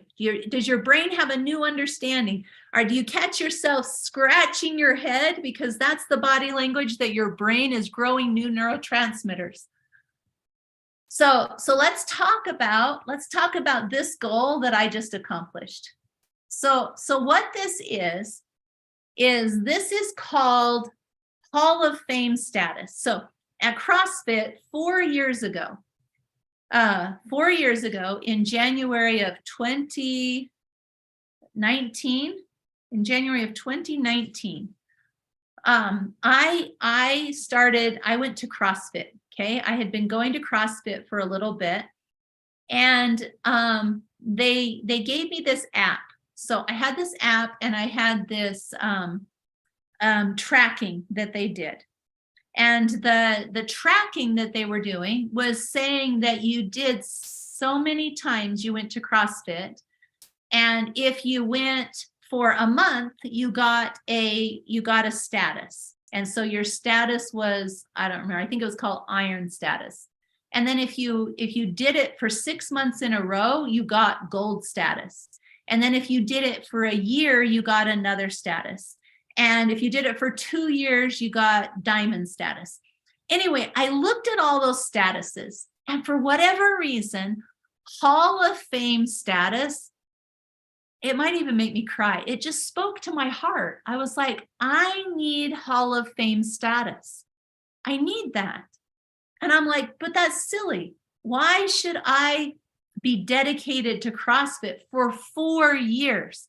Because the requirement to get Hall of Fame status was 4 years of following the program. Is that a long time, you guys? It's so long. It's so long. Do all goals have to take 4 years? Absolutely not. Absolutely not. But for whatever reason, I wanted Hall of Fame. I didn't care about any of the other statuses. I didn't care about gold or diamond or whatever. I don't even know what they all were, because I didn't care. All I cared about was Hall of Fame status. And I don't know if because that's a sports term and that appeals to the competitive side of me. I don't know. But I had decided 4 years ago that I was going to get Hall of Fame status. I'm like, you know what? I'm going to do what it takes. I'm going to do what it takes to crush the goal of getting Hall of Fame status. And some people might think that's totally silly, because what I had to do is I had a tracker that tracked how hard I worked at a workout. And I had to get 1,300 points every month. And if you missed a month, you guys, if you missed a month, you lost your current status and had to start again. And so like if I would have lost diamond status, I would have gone down. I would have gone down a whole month if I missed it. And if I lost it twice, I would go down a whole year. So I was like, oh my gosh, holy cow. And so I had picked this goal, but it's not the accomplishment of the goal that I want to share with you here. It's what happened to me in the last week. I needed, so here we are, the 25th of the month. Usually I can get my 1,300 points in the first 2 weeks of the month. But this month, I've been dealing with a whole bunch of mindset programs. I've been dealing with a whole bunch of past programs that were feeling, they could tell that if I push through to this goal, I would have to let go of some of my programming. And so I was dealing with a lot of opposition and temptation to run back to my comfort zone. And so all kinds of things came up. Like I forgot to bring my tracker with me to CrossFit. So I didn't get my tracking. I forgot, I just didn't want to go. I got really sore. And, in 4 years, I was really good at talking myself through the mindset of going to CrossFit. And I would tell myself, you know what? I'm always glad I went. I want to go. I love to do this. But this last month, I didn't want to. I didn't want to go to CrossFit. I didn't want to be sore. I didn't bring my tracker. I found every excuse in the book to not go. And so here we were on Monday. It was the 23rd. And I told my husband, I said, you know what? I'm like 2 days away. I'm like 2 days away from a 4-year goal, and I don't want to do it. I don't want to do it. And I was agreeing with my brain. And my husband looked at me and he's like, are you kidding me? Get off your butt, Ann, and go make that happen. And I'm like, no. And I had, oh my gosh, I had so many stories, this and that. And you know what? Oh, that maybe it's not a good idea. Maybe it's silly. Maybe it was a dumb goal. Maybe it's not good for me to go to CrossFit this week. Maybe working out was the wrong idea. I had, oh my gosh, you guys, I had so many stories. And then beyond the stories, I had so many emotions. I had so many emotions come up. So like I was imagining myself. Remember how I said that that we'll have worthiness or deserving programming that will try to stop us? Oh my gosh, was I being clouded by the worthiness and deserving programming? And my goal, even though it was 2 days away from a 4-year goal, was actually getting dimmer and dimmer. And I was starting to give in to the belief that it was ridiculous. Why bother? Why try? Why go? In fact, then my rebellion kicked in and I'm like, this is stupid. I'm not going to let this goal boss me around. Have you ever had that kind of thought? I am so not going to let this goal boss me around. I am not going to go to the gym. It's fine. I'm not going to get that status because who cares? Nobody's going to know. Nobody's going to care because most of the people at the gym, they've actually moved on to a different tracking system and they're not even using this one. And I'm like, but this is what I wanted. Hear those words? This is what I wanted. And I wanted to do whatever it took to get this goal. And so I'm like, I want to get this goal. I want to accomplish this. Where did my picture go? There it is. And so I got up and I went to CrossFit on Monday. And so then I was only 1 day away. I was only 1 day away from this goal. And you know what? I didn't go yesterday. I came up with every excuse in the book. And one of the excuses was, you know what? I'm just too tired. Have you ever been too tired to finish the last 10% of a goal? Have you ever been too tired or too stubborn or too rebellious? Am I the only one? Maybe I'm the only tired, rebellious, stubborn person. But I didn't go yesterday. And my husband's like, oh my gosh, Ann, you are 1 day from that goal. What are you going to do? You're just not going to get it? And I'm like, yeah, I don't think so. It doesn't matter. It doesn't matter. And so this morning, I wasn't going to go. I still wasn't going to go to CrossFit.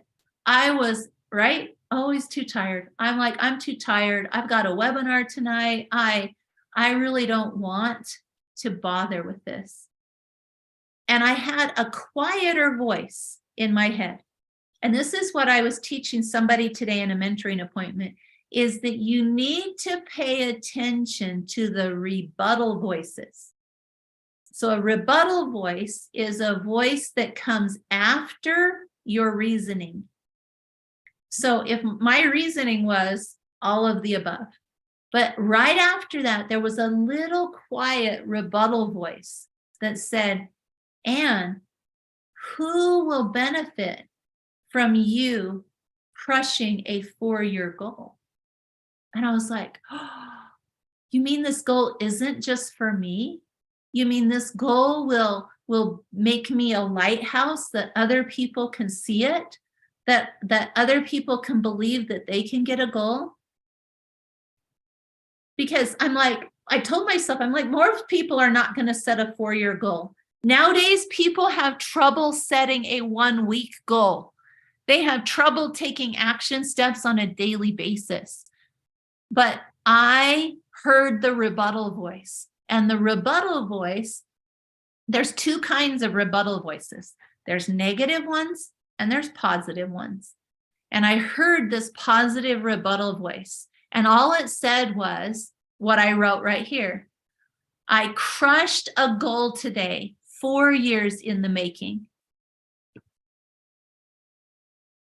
That's what the rebuttal voice said.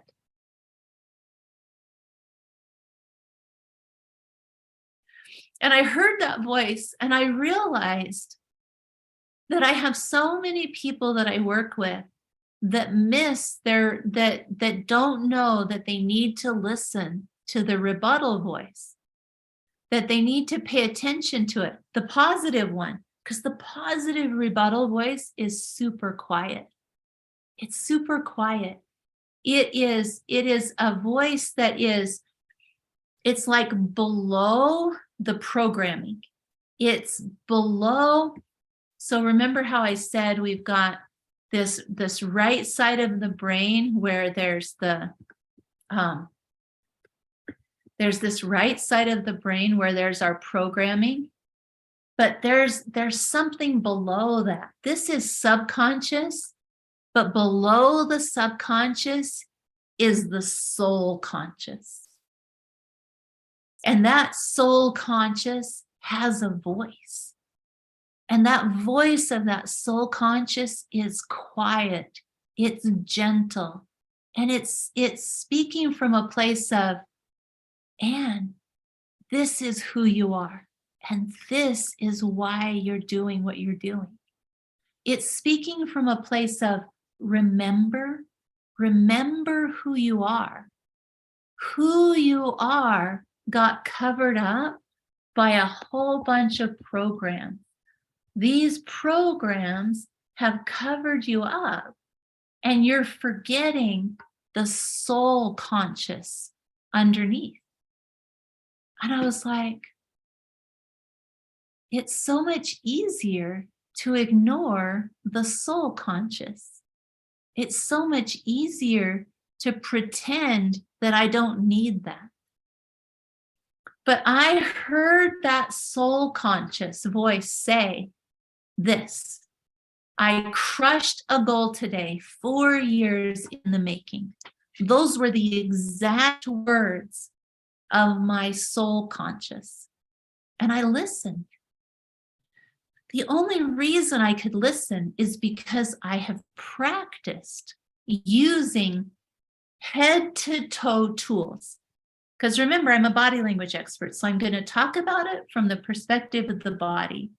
You have to have head to toe tools.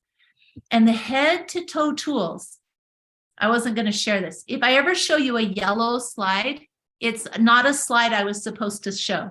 A yellow slide was only for me to look at. So you guys want to see a yellow slide? You want to see a yellow one? Brenda does. Okay, here it is. So this is why it's not pretty. It's just a yellow slide because it's for me.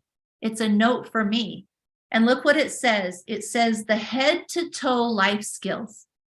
So this was a note that I wrote to myself today because I need to put this in place for my personal mentoring clients.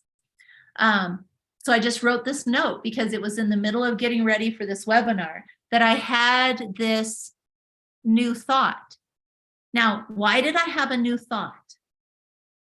So I'm going to come back to this. I had a new thought because I listened to my soul voice. And then you know what I did? I got off my butt and I went to CrossFit. And at CrossFit, I got my final points that I needed for Hall of Fame status because I listened to the soul voice. And my soul voice doesn't get listened to often enough. And you guys, this is the only time I have cared what the sticker looked like on my app that tracks this. I've never cared before. I've never cared. And I feel a completion. I feel a program that unraveled and upgraded. and it clicked into place. And as soon as it did, it opened me to new ideas. When you crush a goal, when you make that connection, you open yourself to a new idea. And what was my new idea? Oh, I need to do this. I need to have an offboarding inventory. It doesn't matter. Well, I'll just tell you what that means. That means that with my personal mentoring clients, in their last appointment, I need to lay out for them what their head to toe life skills are that they have been using. And the head to toe life skills start at your head and go to your toe. You need visualization skills. You need story skills. You need observation. These are at your head.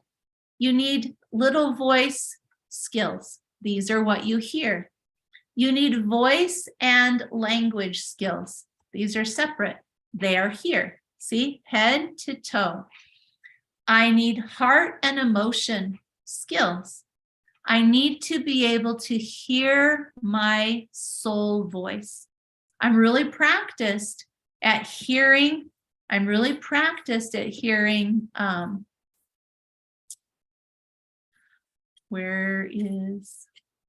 all out of order now. You guys got a completely different webinar than what I prepared.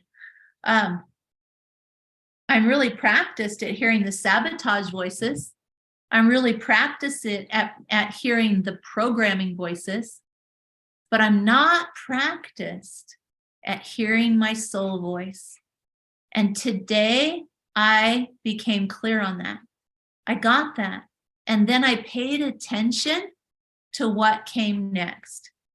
And so I need my heart skills. I need my relationship skills. And relationships, there's so many relationship skills, but I especially need to focus on assumptions and judgments and worth and deserving.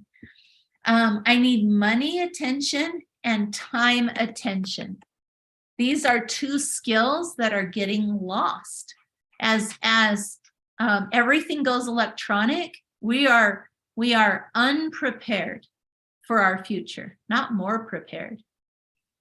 And so those are the head to toe life skills. And so this was a new epiphany for me today. And so guess what?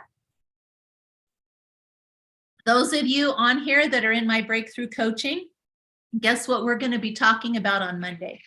We're going to start talking about and having homework for each of these 7 life skills. 1, 2, 3, 4, 5, 6, 7. And to me, it's not an accident that it was 7.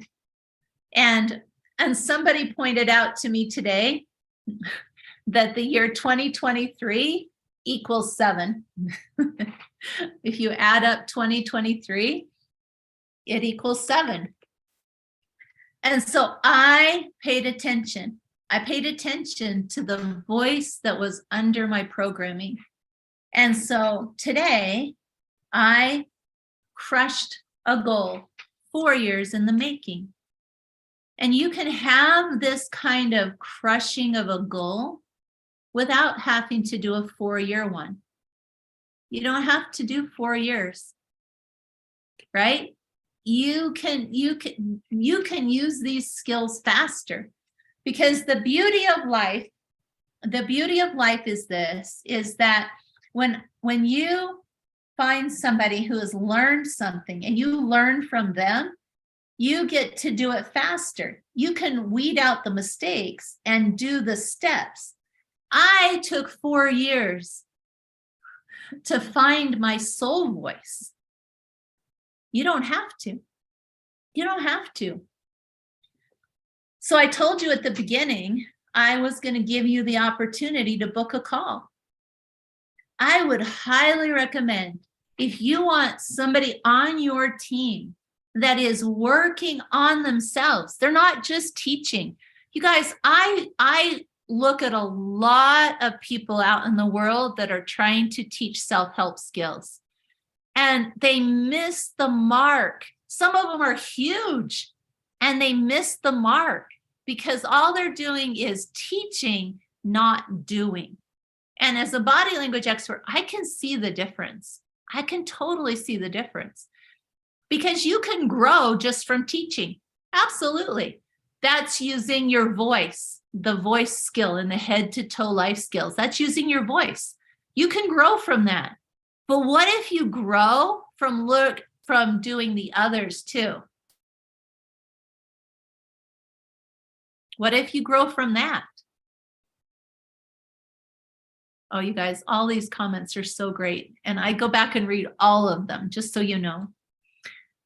And so if you've thought about, okay, if you thought about having somebody help you upgrade your programming, crush your goals, figure out what you want.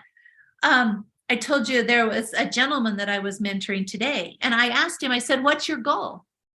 And he said, well, this is my goal. And it was like organizing his basement. And I could tell when I watched his body language that that was a playing small goal. And so I'm like, wonder why he's playing small. So what do I do next? I ask questions. So the next thing I did was I asked him, I said, let's pretend. Let's play pretend.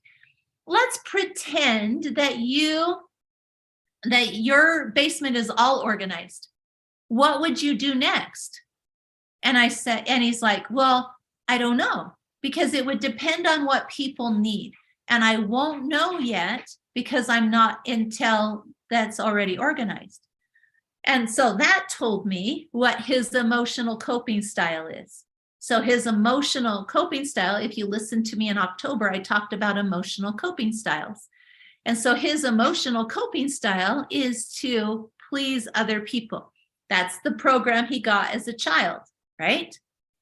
And so then I knew his emotional coping style. So then I said, okay, well, what if everybody's taken care of when you've accomplished this goal? What do you want? And he's like, oh, I don't know. And he thought, and I watched his eyes move around, because moving your eyes is part of body language and looking for answers. We look for answers in our head. And he said, well, I would call this person and I would start this process. And I said, well, why do you not do that now? And I helped him unravel that for him, it was exactly the same. It was that I believe I have to prove myself before I'm allowed to ask for help. So are you one of those people? Do you believe you have to prove yourself before you can ask for help? Well, that's just another clouded by worthiness. Because the more you can get out from under the cloud, the clearer you can make your goal. And the more you can believe that you're worthy and deserving and able to achieve your goal. I specialize in helping people access their creation tools and to be able to have the head to toe life skills that get the cloud out of the way. So if you need to get out from under a cloud, or you need to be able to be clear and accomplish your goals faster, breakthrough coaching is the perfect place for you. It's the perfect place. Because in my coaching, I bring my skills of being a body language expert. I am a psychology, mind, heart, body expert. I have a science background, and my neuro skills to unlock, I have neuro skills that I teach to unlock growth and evolution. And I am a creation and emotion expert. And I use all of those skills to help people. And so because you're on here tonight, you have the opportunity to have a $500 scholarship towards the Breakthrough Coaching Program. So how would you do that, Anne? You would either type this URL into your browser, or I think Adam can put a link up on the screen or in the chat for you where you can just click on it. Or you can scan this QR code, and that gives you the ability to schedule a phone call with me. Now I looked right before this webinar, and I counted, I have 10 slots open. I made sure that there were 10 open slots. There's 2 tomorrow, there's 2 on Friday, there's 2 on Saturday, and there are 4 on Monday. No, 4 on Tuesday. And so there's 10 available slots. So if you have been in breakthrough coaching before, then I have a different offer for you. But you got to schedule the phone call, and I'll give you a special deal to come back to breakthrough coaching. Because if you've been to breakthrough coaching and then you've gone out and you've practiced yourself and you're ready to come back and see how everything's been upgraded, then schedule the phone call. Let's talk. You guys know I'm not scary, but I am direct, and I will hold you accountable to your amazingness. I am done letting people just wiggle out of their amazingness. You have amazingness inside of you, and it's time to unlock that. So come back to breakthrough coaching or sign up for the first time. Either way, schedule a phone call with me. It will be me that calls you, even though when you click on it, it'll have you answer some questions, and then it'll say, one of our specialists will call you. Just a secret, it's gonna be me. I'm gonna call you because I like to check in and see where you are going. So I make sure it's a great match for both of us, because I'm not gonna let anybody waste their time. And when you register for breakthrough coaching, just so you know, what I want you to do, and those of you that have been in here before, you'll recognize this is your member library. In your member library, as soon as you register for breakthrough coaching, I want you to go click on coaching replays and click on January 23rd, okay? Because this is where I talked about emotions are not a goal, and it's gonna blow your mind. It's going to blow your mind. You guys that were in breakthrough coaching when I talked about that, is that true? It is going to blow your mind what I talked about there. You're going to understand and see things differently, and you won't be able to see it back the old way again. And right? It was awesome, Killing says. So you want, because the last 3 weeks are recorded and in your member library. So when you register for breakthrough coaching, you're registering for 14 weeks of support and mentoring and upgrades. But a little secret is there's 3 bonus weeks that are already in your member library that you can go download, and they're a bonus. They're not even part of the 14 weeks. So it's like you get 3 more weeks as a bonus, okay?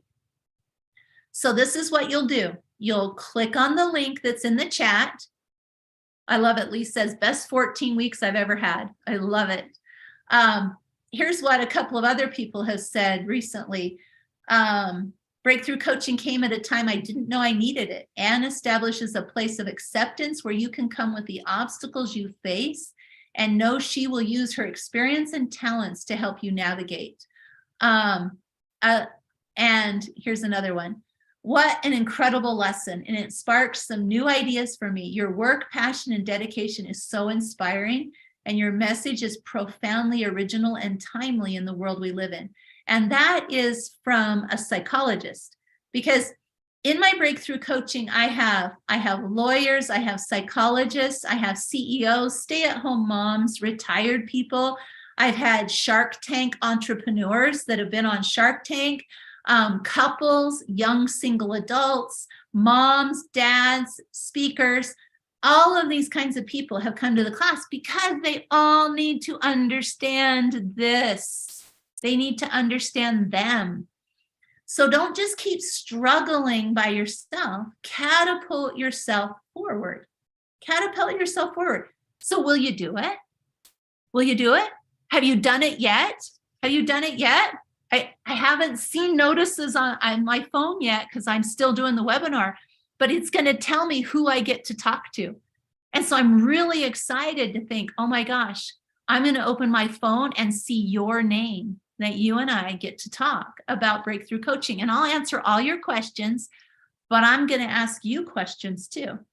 In fact, I'll probably ask you questions first, because I know that asking you questions is going to open you up for answers. And you know what I want for you? I want you to have more answers. Sarah says, I finished my first story because of breakthrough programming. Because of the breakthrough program. I love it. I love it, Sarah. So cool to see you here. Okay, so again, the first 10 people to schedule a call, you're going to get a $500 scholarship towards the tuition of the program. Okay. Oh, I love it. Lisa, she helps hoarders too. I broke through. It's so freeing.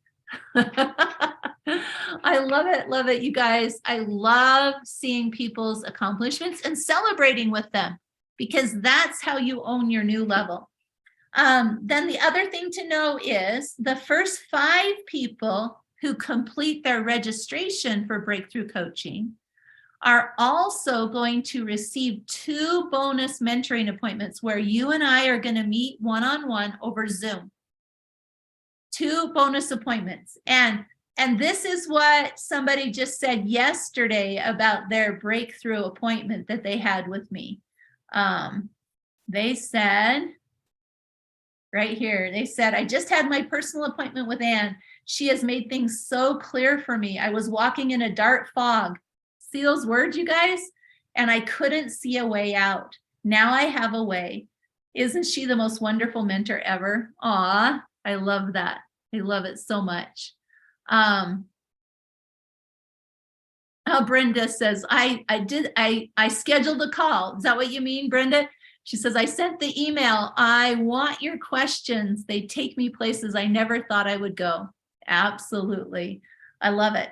So how do you do it? You book a phone call. Book a phone call, because breakthrough coaching is a program that it's got 2 parts. It has pre-recorded modules that'll put you in a place of going toward your goals. It's going to help you with your fears, your anxieties. It's going to help you with your vision, with your scheduling, with your structure and your systems. It's going to help you know the direction you're going. Then on top of that, so that's a detailed plan with direction. Then every week we have a 2-hour Q&A training where I am on live with you, and you can ask me questions, and you can listen to me teach things, and you can hear other people ask questions. So if you're one of the first 5 people, then what happens is you get the best of personal mentoring, because you get 2 appointments with me. Plus, you also get the ability to hear me mentor others. And that's a powerful experience, because sometimes our brain reacts differently to watching somebody else get mentored than to having ourselves get mentored. And so it's very powerful. So to be part of this program, it will be for the next 14 weeks. So you would start on Monday and you'll go for the next 14 weeks. And I heard somebody say, this was interesting. They're like, I don't know if you follow the alignments of the planets, but the planets just barely on January 19th went into an alignment that says it's time to start going towards your goals. And I thought that was really interesting, because that was right before Lunar New Year. And people at the beginning of the year, I kept hearing them say, oh, I'm tired of goals. I don't want to do all those kinds of things. And so when I heard them say that, I thought that's really interesting. Even the planets agree. It's time to take action and crush those goals and access your soul voice. Because who wants to hear their soul voice? Raise your hand for me if you do. Anybody want to hear that? Mine. I really liked hearing mine, and I want to hear it again. All right, so let a body language expert help you. Don't keep struggling alone. Book the phone call. Book a call. Book a call. If you haven't booked the call yet, what should you do? Book a call. Book a call. All right, So there's, I'm going to give you, since you guys held with me and we went over time, I'm going to give you two things. I'm going to give you homework because that's what I promised you at the beginning. And I'm also going to give you one other gift. Is that cool? Would you receive two gifts, you guys? Will you receive two gifts? All right, because you stuck with me. Not everybody did. Some of the people couldn't stay till the end, but you guys did. So I'm going to give you guys two gifts. So did everybody get a picture of this that needs it? Make sure you take a screenshot of this or click the link that's in the chat and bring it up in your browser, because what'll happen is when you click on that, it's going to ask you questions that are already going to mentor you. So just going through answering the questions of scheduling the phone call is going to be a mentoring appointment. Just so you know, it's already set up that way. So if it were me, even if you weren't going to book the call, I would go through the questions of booking the call and then just not book the call at the end, because then you already have gotten mentored. Isn't that cool? Shh, did I say that out loud? Okay. Just book the phone call and go all the way through it. It'll be so fun for you and me to talk. I'm excited. All right, so here's the first thing. At the beginning of every year, you want to take a screenshot of this because this is your homework.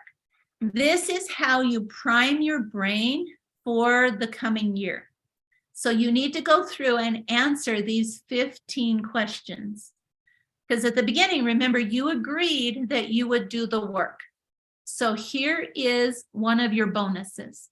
So take a screenshot of this, and then I want you to pick the time, and you're going to have to report it to me before you leave tonight. When are you going to answer these questions? Will you do it tomorrow? Is it scheduled for Sunday? I don't want you to go any longer than Sunday, because that's Thursday, Friday, Saturday, Sunday. That's 4 days away. So sometime between now and Sunday, you need to answer all 10 of these questions. And then tell me in the chat when you're going to do it. Oh, Vicky's going to do it tonight. You overachiever, Vicky. I love it. I'm going to do them on Saturday, on Friday, tonight, tomorrow, Friday. Love it. Awesome. All right. Does everybody have a screenshot? And then tell me when you're going to do it.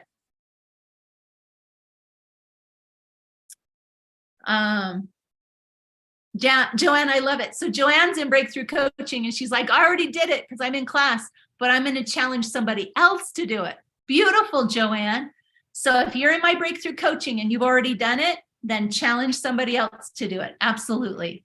And then Joanne, you can even share the recording of this webinar with them so they can watch it. All right, you got this one?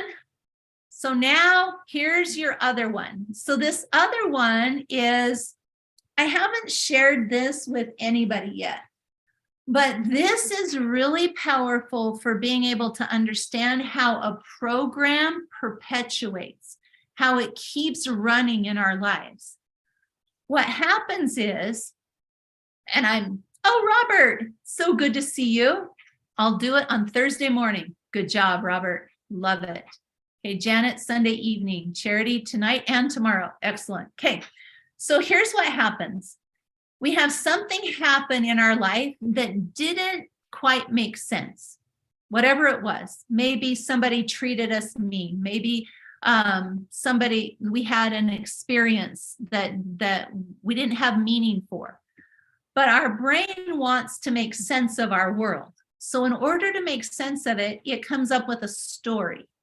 So our brain creates a story. And then our body language sends out a message to test the waters to see if that story is true. And I'm not going to teach you everything about this, but I'm going to give this to you for you to watch and pay attention for this in your life. Others will pick up on your story and they will treat you according to that story. Now, because they treated you according to that story, you now have justification for your story, and that feels satisfying to your brain. Yeah, Sarah, my manager was rough on me. Exactly. So we'll create a story. Can I use that as an example, Sarah? So my manager was rough on me. And so I make up a story. Oh, my manager doesn't think I'm capable. Okay. So now my body language will send out a message that I'm not very capable. And others will treat me according to my lower capability. And I will now feel like my story is true. I have justification for the story and evidence for the story. It's been validated. So now the problem is I now believe the story, so I repeat it and tell it and grow it. And the problem is I believe that the story started with the evidence, but it didn't. Where did the story start? Up here, when something happened that didn't feel good. Something happened, I didn't understand it, it didn't feel good. The story happened here. So the reason I'm giving you this is I'm trusting you to go look when you feel like the story started with the evidence. Oh, I have evidence because I hear this all day long. I have evidence that this story is true. No, you don't. What you have is validation that the story is true. You don't have proof. You don't have evidence. You have validation. It didn't start with the evidence. The story, does that make sense? Maybe our brains are all too tired, but I want you to just look at this. You don't have to digest all of it. I want you to take a picture of it and look at it. And the next time you feel like you have evidence in your life for a story, I want you to backtrack and see what happened that caused the story to start.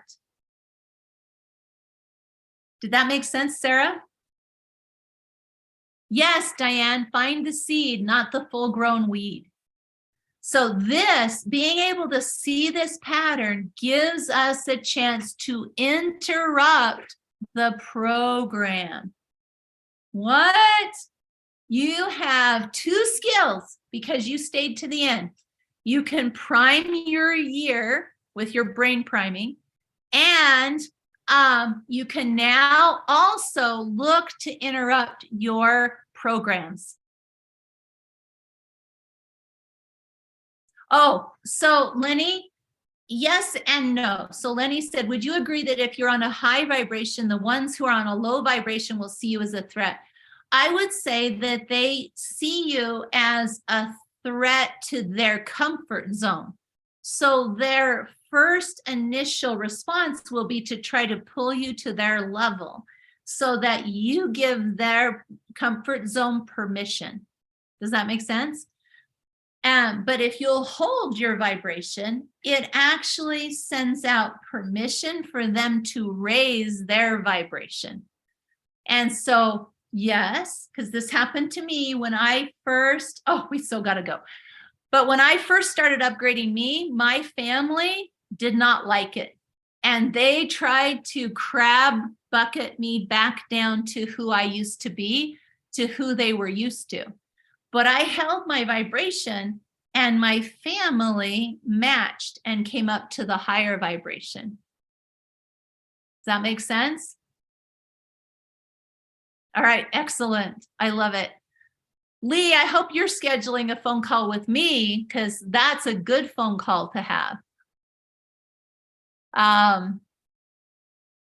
Yes, Michael says, I've seen other people do this. Yep, you're going to see it in other people and you're going to see it in you. You won't be able to unsee it.